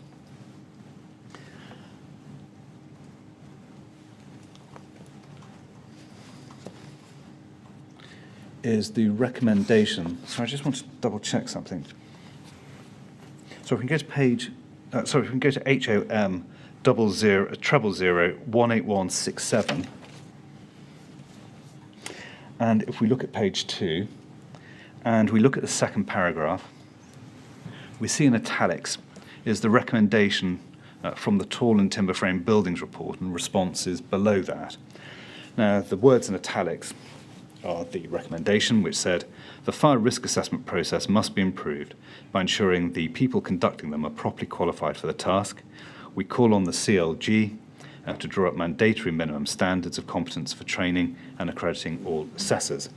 And the response is in text below, and said this: we have no plans to introduce a mandatory minimum standard of competence for training and accrediting fire risk assessors, but we very much welcome the fire sector's decision to lead the work to develop and agree criteria against which to assess the competency of those offering risk assessment services.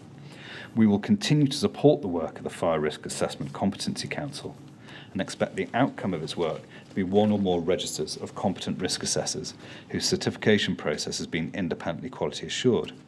This will offer those with responsibilities under the Regulatory Reform Fire Safety Order 2005 greater confidence in identifying those with an appropriate level of competency to help them comply with the legislation.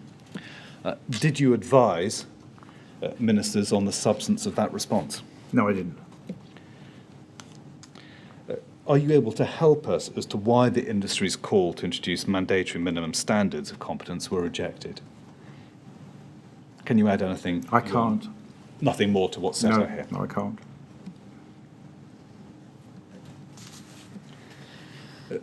Would you agree that it was clear that by introducing a non-mandatory set of standards, the continuing problem of inadequate fire risk assessments would persist?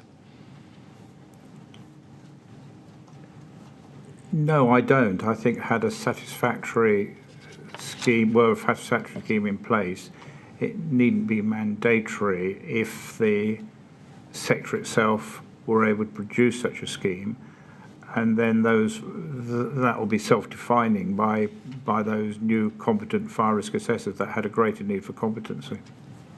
Thank you. Now, can we turn to the Lakanal House inquests themselves? And by the time they started, you'd stood down. Yes. In January 2013, and Peter Holland had succeeded you in post. That's correct. But nonetheless, you continued to be involved in the inquest. Is that right? To a very limited degree, because very shortly after my leaving my role, I'd been appointed to undertake a review of the efficiencies and effectiveness of the fire and rescue services in England. Did you have formal interested party status or not? No. Were you aware of the Rule 43 letters that had been sent by the coroner to some of the interested parties at the end of the inquests? I'm aware of them now. I wasn't aware of them at the time. Could we look at the letter that was sent by the coroner to the Fire Sector Federation? And that letter was dated the 30th of March 2013. We can find that at HOM *0 4356. I take it from your previous answer that you did not see this at the time. No. Did you only see it when you came to prepare for giving evidence to the inquiry? Yes, I think I've read that in the bundle of papers, and it's certainly dated well into the point where I was into and almost beyond my next review. Now, did you agree that the Federation could assist in shaping national policy about the scope of fire risk assessments and offer guidance on how assessments should be carried out? Yes, there are broadly based body consisting of a range of other professional bodies and had a good deal of expertise within that federation. Flowing from that, did you think the Federation was in a position to provide further guidance on the training of fire risk assessors?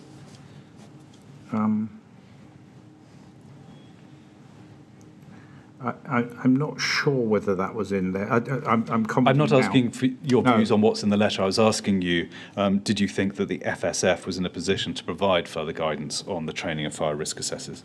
Through its individual membership, it could, of those bodies, but any one of those bodies might have done that. For example, the Institution of Fire Engineers, who were members of the Fire Sector Federation. But you had no reservations? No. Now, we know that after the inquests, the Federation formed the Competency and Accreditation work stream under the leadership of Dennis Davis to develop matters related to the competency of fire risk assessors. Now, as part of that work, work stream members met on the 12th of April 2013, and Dennis Davis produced a report which I'd like you to look at. That report can be found at HOM *0 1351 and /5.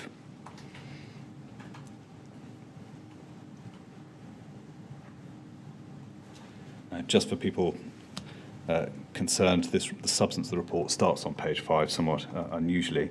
Do you remember seeing this report at the time? No, I wouldn't have done, because I'd left in the January preceding this. This is April. And so it wasn't in general circulation amongst those with an interest. Now, if we can turn to page 7. We can see there under the heading Competency and Assessment, it says this: the FSF was not to be seen as a third-party competency council, but did have, as the coroner put it, national influence. Stopping there, is that something with which you'd agree? Yes, I would. And as such, should act as the guardian of the gold standard. Therefore, the objective should be to create a quality assurance board charged with ensuring the parties, such as those who are signatory to the Competency Council's competency criteria for fire risk assessors, abide by their commitment and introduce processes that enable their risk assessors to clearly demonstrate competency. There will be a need to ensure this role fits into the FSF profile to avoid conflicts with other existing similar bodies already within FSF membership. Then there are a number of actions which the Federation proposed to undertake. And if you could just read them to yourself, first of all, please, and then I'll look particularly at recommendations 2 and 3. And if you can indicate when you finish reading them.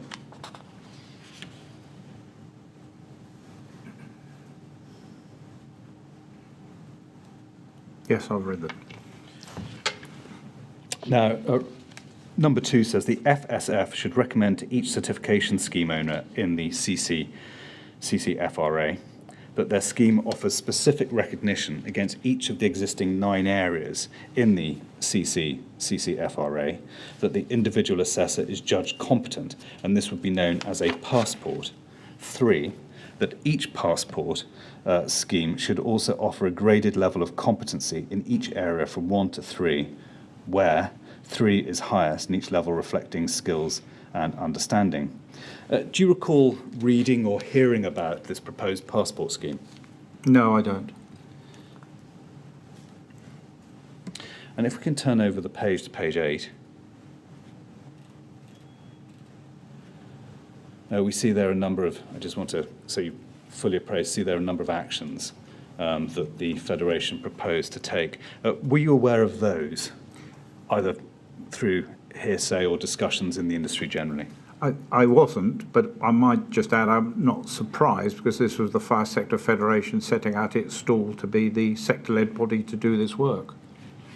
You're not when you say you're not surprised? Well, I'm not surprised to see them want to set out and take the lead on this work, and they were very able to do so as a body of bodies. Now, if we can look at an email chain which concerned this document, which is at CLG *0 0526/2.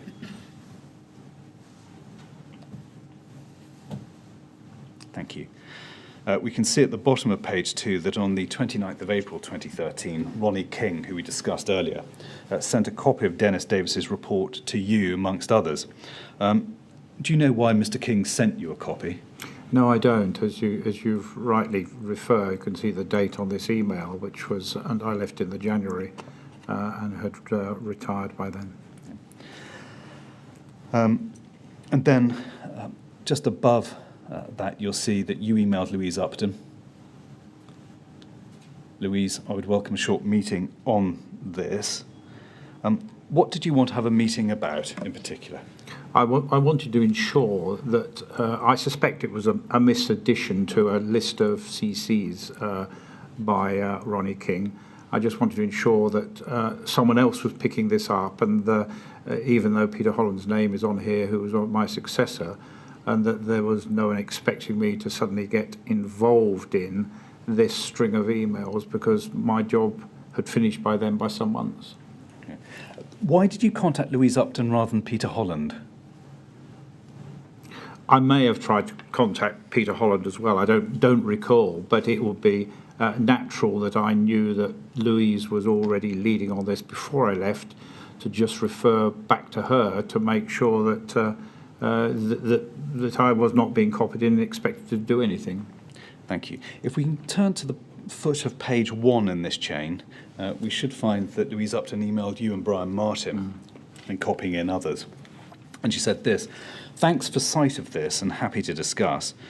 There are lots of positives in here, and it seems the FSF are very keen to grasp the opportunity to own and develop the risk assessor standard.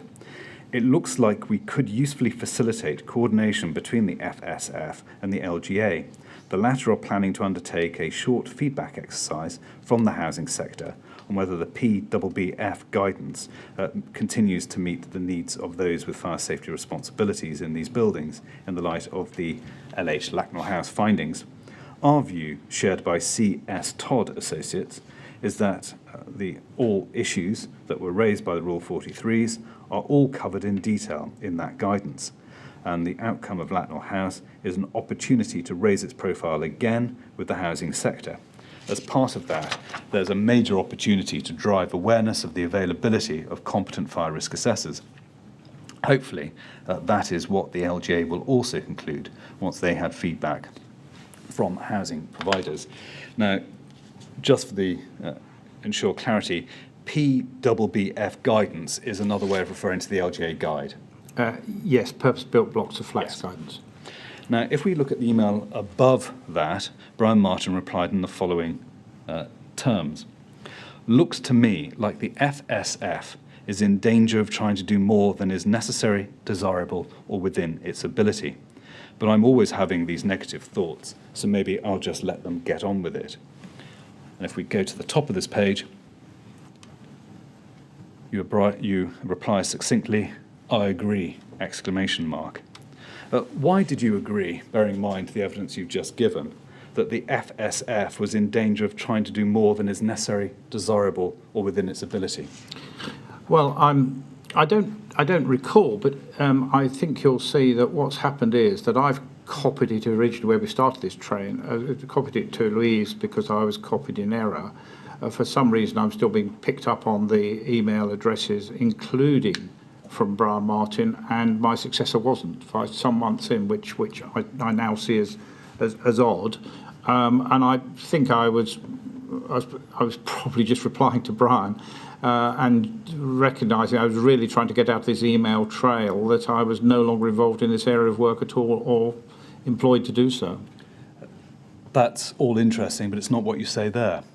What you say there is more succinct. Brian Martin had expressed reservations that the FSF is in danger of trying to do more than is necessary, desirable, or within its ability. You simply replied, I agree. Can we just bring Brian's email up to Louise and myself again? It's on the screen if they just scroll down. Yes, I haven't. Thank you.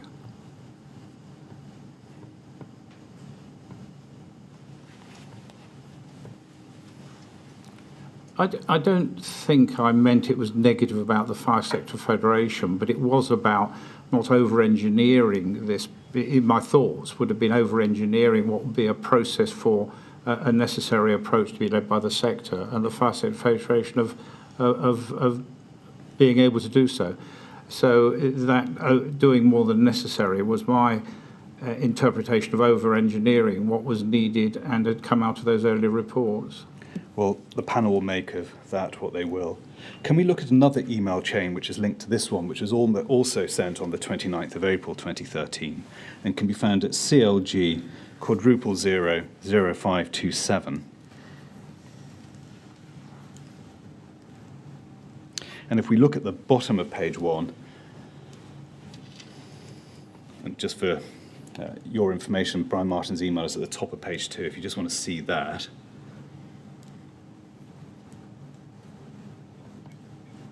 So you can orientate yourself. And which one do you want me to look at? If you just wait, I'm asking for, you can see at the very bottom of page 1, there's email from Brian Martin, and the document manager is going to flick over to page 2 so you can see that.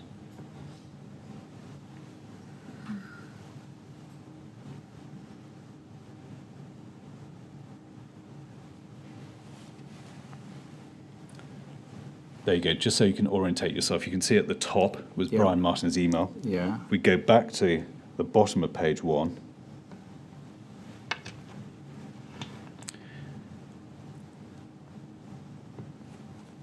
You send a further reply to Brian Martin, so nothing to do with you being out the loop or the email was sent you an error or anything along those lines. What you say is this. Just to add, you'll see that the FSF proposed writing to LGA for amendments to the PBBF to recognise the FSF role. Can. Now, were you concerned that the FSF were asking for amendments, or were you just reporting back what you had heard about their intentions? I think I was reporting back on what I'd heard in conversation about the intentions. Well, if we can go to the top of page 1, Louise Upton responds in the following way. Oh, Lordy, let's have a meeting sooner rather than later to see what we can do to steer the FSF away from its worst excesses in respect of controlled freakery, i.e. the development of a passport scheme. It seems that intervention is not without risk, and we need to think about how we can best manage it. Ken, Anne-Marie, will you set something up, please? Now, the clear impression from that email, Sir Ken, is that you were still very much within the department and involved in their deliberations. Would you agree with that? It does seem that way, and I'm disappointed at that I hadn't managed to escape by then and do the work that I was employed to do, which I was doing. So I suspect it was just the reply to the email that I'd replied to. But it is a very restricted email, which I'm disappointed with. And you're asked, although it's slightly more directional, to set up the meeting. Did that meeting with Louise Upton and Brian Martin take place? I don't recall that. I don't recall that, and I certainly was well engaged, if not well through my other review by then. Did you agree that the FSF needed to be steered away from its worst excesses? Yes, I think it was important to have a proportionate approach to those points in the Brian Robinson letter. And as he pointed out in that letter, there wasn't a conflict of interest between the interested parties. And so there was a welcome steer that the sector was taking a lead, but it didn't need a control mechanism of that kind that was perhaps implied by some of those 10 points. But the thrust of the sector taking the lead, I fully supported, of course. But you have no recollection of the meeting? No, I don't. I don't. I suspect I was replying to emails because I was still on the government email list for other reasons in the communities.gsi rather than physically involved in those meetings. Now, Sir Ken, that brings me to one final question. And that's this, that finally, and bearing in mind what we've been discussing over the past day or so, and everything that has emerged since the 14th of June 2017, what would you have done differently or not at all? Well, I've of course answered a number of questions, recognising that I could have done things differently and might have done. You've covered some of those points extremely helpfully. And I must say that I'm grateful to have had the opportunity to give evidence at this inquiry, sir. There is one area that you didn't touch on, and I do regret that we didn't take further when I was Chief Advisor. It was, and you will find it, of course, in the records, it was an area of commissioning of work which I called fire findings, which was bringing together other incidents, other reports, Rule 43 letters, to give better advice to fire and rescue services in a single place in order to take the actions they needed to. Having already made arrangements to publish Rule 43s from around England to all fire and rescue service, but it was dovetailed with the intention to have an opportunity for independence of assessment of a fire and rescue services intervention, not the fire safety or the forensics of the cause of fire. And it was akin, in my mind, to that independence that is sometimes required to record that transparency and openness alongside the fire findings report, which I commissioned. It was in my mind akin to what we now, the police have a scheme, of course. You'll know they can either refer themselves or someone else is referred to certain matters. And I had in mind at that time that it would be for public multiple fatalities or indeed fire fatalities.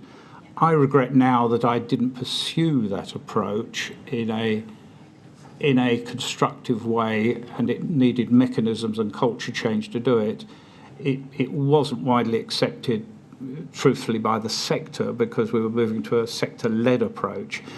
But having listened to the evidence of this inquiry, I think it may have had an opportunity to learn some of the lessons from other fires and other experiences that we've heard of during this inquiry today.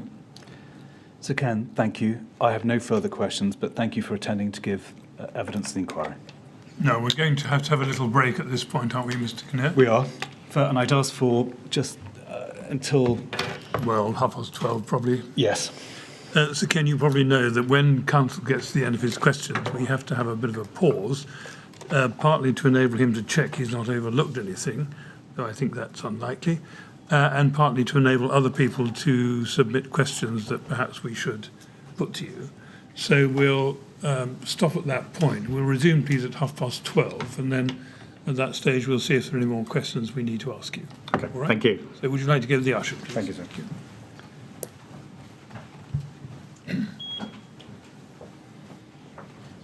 Thanks, sir. Thank you. 12:30. Thank you. Okay.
Would you ask Sir Ken to come back in, please?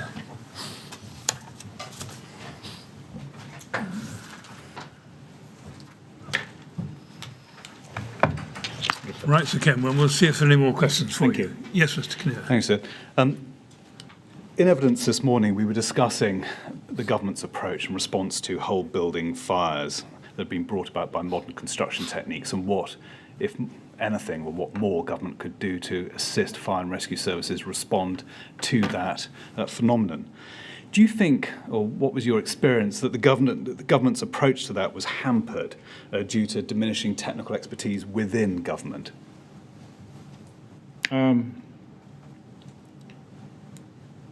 Partly, but it was in relation to the fast moving pace of modern methods of construction. So that resource that you imply needed to be matched by the new methods of construction, and that's where I think the gap occurred. Do you think there was enough effective discussion between the various relevant departments within CLG, so fire policy, building regulations, housing, about the risks posed by modern construction techniques and particular external cladding, and how best to respond to that, and the advice given to not only the fire sector but the housing sector? With hindsight, no. I don't think collectively the department picked up early enough those inherent risks that was cross-cutting in all of those groups you talked about, and should have been so at the time. And that may well have been competing priorities or resources, but the answer is I agree with you. Ultimately, whose role would it have been to bring the various departments within CLG together to ensure that effective advice was being given to the fire sector, to the housing sector, and those who needed to be aware of the risks flowing from modern construction techniques? I don't think they were as disparate as you suggest, because they were close working colleagues, whether it was in building control, housing, local authorities, and indeed fire safety order and fire rescue. But they were all very clear policy areas. But I think I don't think it was as disparate as you suggest. But I know that your questioning has exposed those sometimes lack of connectivity between those sections, which could be and should be improved. And just following on from that, whose job was it to ensure there was connectivity, to use your phrase? Well, as an advisor into DCLG more generally, I was clearly in an advisory rather than a policy role, and so it would be someone above those policy directors. I try not to second guess who that would be in responsibility, as it were, line management roles, but somewhere in CLG or the department more generally, rather than individual directors. Thank you. Sir Ken, thank you very much for attending to give evidence today. It's been very much appreciated. Thank you. Yes, again, well, I'd like to thank you on behalf of all three members of the panel for coming here to give your evidence. I think we found it very interesting and very helpful, and so we're very grateful to you for doing that. Thank you, sir. Thank you very much, indeed. and you're free to go.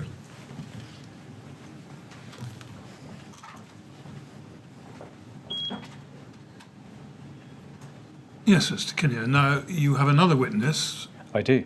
but before you call that witness, we need to have a short break just for the usual housekeeping reasons. Is that right? We do. And if we could start up again at, if I can say, 1:45, and then we can I make... thought might even be before then, mightn't it? I think what I'm going to say is that we will rise now, and we will be on hand waiting to be called when the usher tells us you're ready. Thank you, sir. Thank you very much.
Yes, Mr. Kinnear.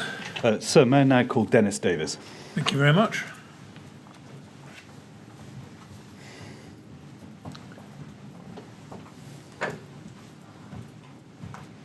Good morning, Mr. Davis. Good morning. I understand you're going to swear the oath. Yes, I am. The testament should be there for you. Take it in your right hand, please, and repeat the words on the screen. I swear by Almighty God that the evidence I shall give shall be the truth, the whole truth, and nothing but the truth. Thank you very much. Now, would you like to sit down and make yourself comfortable?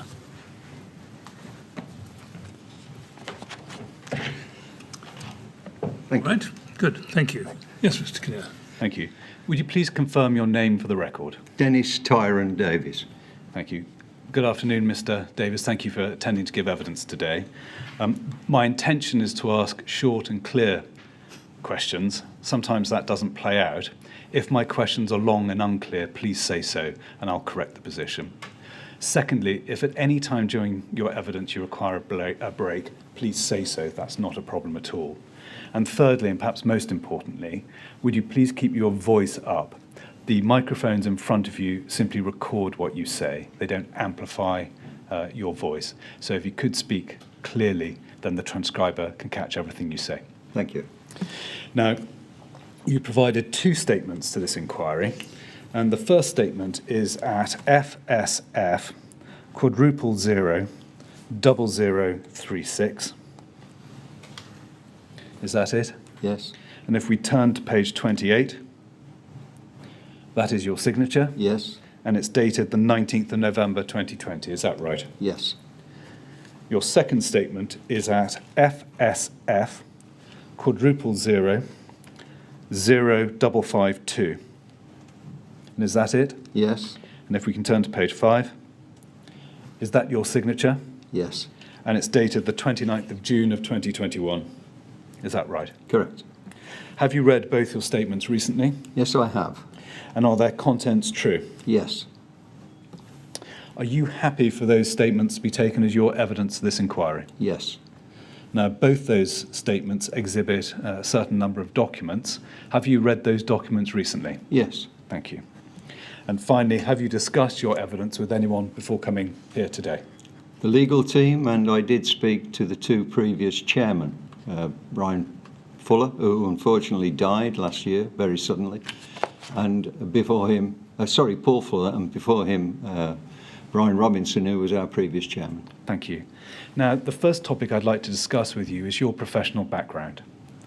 Now, you've been invited to give evidence today in your capacity as the Executive Officer of the Fire Sector Federation.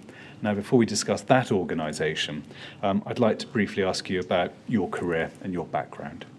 Now, am I right that you began your career in the fire service in 1965 as a firefighter in the County Borough of Walsall Fire Brigade? Yes, I did. And in 1971, you transferred to Cheshire, Yes. and thereafter you were promoted. And between 1981 and 1999, you held principal officer responsibilities, part of which included command at a number of major incidents in Cheshire, involving fires and explosions at petrochemical sites, pollution in the River Mersey, and the 1993 Warrington terrorism attacks. Is that right? That is correct. And in June 1999, you were appointed Her Majesty's Chief Inspector of Fire Services for Scotland, and you held that post until March 2004. Correct. And then since March 2004, you've remained active in the fire sector as an independent fire advisor, working both in this country and abroad on numerous projects with various clients. Correct. Now, in the course of your role as an independent fire advisor, to what extent has your role or your retainers required you to advise on the requirements of the regulatory reform fire safety order? Very few. I think I may have made one or two lectures for some parties, early days, but nothing particular. Have you ever been asked to advise upon the substance or adequacy of individual fire risk assessments? No. I should point out for the inquiry, I'm not a practising fire risk assessor. Thank you. And we don't need to go to it, but at paragraph 8 of your first witness statement, you said that you are, and I quote, the Managing Director and sole employee of Independent Fire Advisors Limited, IFAL, which you established in 2004. Is that right? That's right. Can you help us? What services does IFAL provide and to whom? It's provided various over the period. Some have been strategic leadership and investigations for overseas governments. Some have been to assist legal counsel, inquiring into incidents, and coroners, assisting fire and rescue authorities. So quite a wide range. Now, you've held also a number of prominent fire sector roles, and these include, but not solely these, the President and Chairman of the Institution of Fire Engineers, or the IFE, is that right? That's right. The President of the UK Chief and Assistant Chief Fire Officers Association, is that right? Yes. And Chairman of the Federation of British Fire Organisations, which is also known as the FOBFO. Yes, FOBFO. Now, in broad terms, what is the object of FOBFO? FOBFO was, because it's effectively ceased after 50 years, an organisation, a national organisation that affiliated itself to an international fire and rescue organisation called CTIF. But internally within the UK, it was a networking arrangement to allow people to exchange ideas, thoughts, concerns. And am I right that in May 2012, FOBFO merged with the Fire Sector Partnership to form the Fire Sector Federation, or the FSF, as it is now known? That's correct, yes. Thank you. Now, the second topic I'd like to discuss with you is the purpose of the FSF, which I'll describe as that or the Federation interchangeably. Now, in short, and please shout if this is an unfair or inaccurate summary, the Federation is a not-for-profit, non-government organisation established on the 20th of July 2012 to act as a forum for the discussion of fire-related issues of interest to its membership and to evolve as a central source of information on all aspects relating to fire. Is that right? That's right, that's right. Which organisations are members of the Federation? Not to recall them all, but... If you can give the panel a broad flavour. The feel is there'd be institutions, Institution of Fire Engineers, Institution of Fire Safety Managers. There'd be trade unions, such as the Fire Brigade Union. There'd be trade bodies, principally through organisations like the Fire Industry Association. And there'd be a number of also organisations that would carry out testing and so on. So a very broad church. And would the Department for Communities and Local Government, in its various guises down the years, also be represented or be a member of the Federation? It's not a member, but in the early days, particularly 2012 onwards, it was represented strongly. There was a liaison officer, Anthony, who was Maud, who was particularly involved in, if you like, providing a direct link to DCLG as was, because that was the foundation of the link. Because the Federation itself had been born from smaller government, the initiative to drive the sectors to do more for themselves, the localism agenda and so on. So the formation of the Federation came really from that review process. And if I can stop you there, is the department no longer represented as part of the Federation's deliberations? No, it doesn't send a regular member to the Federation meetings now, but it's maintained a link in the sense that we email it, we send information to it and so on. But it was there, you could argue, as an observer, messenger, liaison status, rather than, as I say, a member of the organisation. Thank you. Now, at paragraph 32 on page 8 of your first statement, and we don't need to go to it, you say that members meet regularly, sharing sector knowledge, experience and skills with the intent of maximising effective use of their expertise, firstly on behalf of the unified sector, and secondly for the overall benefit of UK communities. Between 2012 and June 2017, how often would members meet, or would that depend upon the various committees that the Federation had set up? Well, there were both. There was a forum, was its main meeting point, and those would be about quarterly, so 4 times a year. Some of those quarterly meetings would take the form of, say, a seminar, so a particular issue might be discussed. And then on top of that would be the workstream groups. They would be meeting separately, pulling their strands together and reporting to the forum. So effectively you had a fairly simple collegiate arrangement where all these bodies came together and we were the umbrella organisation, and then they would meet collectively at the forum and have a discussion, and that was the decision body as well. So if you wanted to change constitutional matters or drive a particular policy point, you would take it to the forum for the forum to signify agreement and, support before you moved on. Thank you, Mr. Davis. If I can ask you maybe to answer this question briefly, how would the agenda for meetings be decided? Usually from workstream ideas or for current issues. Thank you. Or because the chairman particularly had an issue. I think the point to make is it's a voluntary organisation, so the people were participating as they wanted to, and because it's an umbrella church, you're dealing with conflicts sometimes. I mean, some of these trade bodies, for example, will be commercial, and they therefore have different biases as to what they wanted to hear. And it was the purpose of the fora, in a way, was to bring all that together, because the thing that they were all signed up for, the aim, was to improve fire safety in the UK. That was the mother of why we gathered. Now, looking at the background of the Federation, it was born of what's called a joint sector working. First of all, is that right?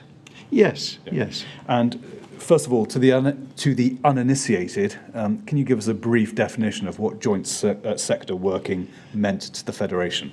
Well, for example, you would have groups, Fire Protection Association, and then you'd have another group, maybe the Association of Building Specialists, or you'd have, as I say, a trade union. So you're trying to bring different parts of the sector together, which is quite difficult because it's very diverse and very fragmented.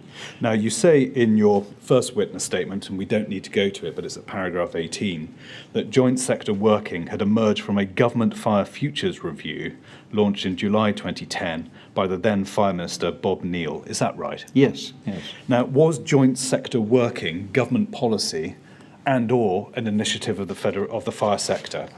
I think it came via government, really.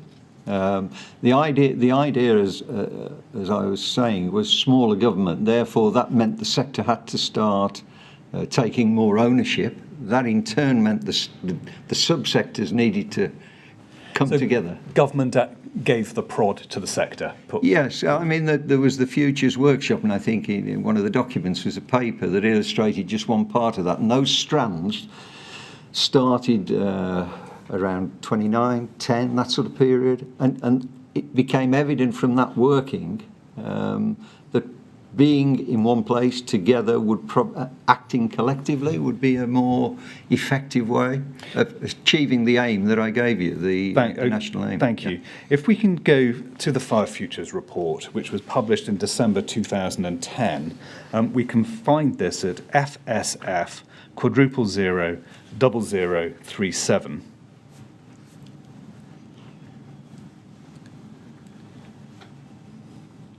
Now, presumably, you're familiar with that report, is that right? Yes, yes. And if we can go to page 10, and if we could look at the beginning of the second paragraph in the left-hand column, it says this: the built environment continues to become more complex and the threat of fire more difficult to counter. We have found that there is significant evidence that fire safety is currently lagging behind these changes and needs to catch up. Otherwise, there is a major risk that fire safety problems are simply inadvertently created and locked up in the built environment to cause problems of fire safety in the future. In short, did you agree with that statement? Yes. In December 2010? Yes. Staying in that left-hand column, could we go to the beginning of the fourth paragraph, which says this: there is currently a perceived low level of competency within the sector in relation to fire safety and built environment, not helped by the fact there is no common qualifications framework that covers building and fire safety competencies. First of all, did you understand the phrase fire safety competencies to include fire risk assessors? Yes, I would. In 2010, was there a perceived low level of competency in relation to fire safety and the built environment? Yes, there was. I should explain, I mean, the competency here is across the piece. So one of the concerns in the sector was that people who were designing, specifying, working with buildings in the built environment were not particularly well educated themselves in fire safety, in fire. And one of the big issues for us was that it all starts, particularly in a new build, in that position, you know, the design and specification process. And if the building design, the strategies and so on aren't correct, then it's very difficult once you move along the line to actually interject into that process. And if I could ask you a particular question, in 2010, Yes. did you agree that there was an identifiably low level of competency in the particular field of fire risk assessment? I think we were aware of concerns in that area, yes. And can you help us? On what basis had you formed that view of concerns about low levels of competency? I was in FOBFO at the time. I had not moved into, and as I explained, FOBFO was more of a national, international networking organisation. But there was certainly noise around, and there was some evidence around, from anecdotal evidence I'm talking about, where people were concerned that fire risk assessment, which had been borne out of the fire safety order and had been specifically organised as self-regulation, with words like "this must not become a consultant's charter," had therefore spawned a range of people who were offering fire risk assessments to the market, and some of them would not necessarily have gone through any formalised training. Thank you. Sir, we're just before 1 o'clock. The next section of questions can't be done in a minute, but we should make progress this afternoon. Right, thank you very much. Mr. Davies, you've hardly got into your stride, but it's nearly 1 o'clock, and everyone here, including I'm sure you, would like to get some lunch. So we're going to break at that point. We'll resume, please, at 2 o'clock. And I must ask you, please, now you've started giving your evidence, not to discuss your evidence or anything relating to it with anyone while you're out of the room. Of course. All right? Thank you very much. If you'd like to go with the usher, she'll look after you. Thank you.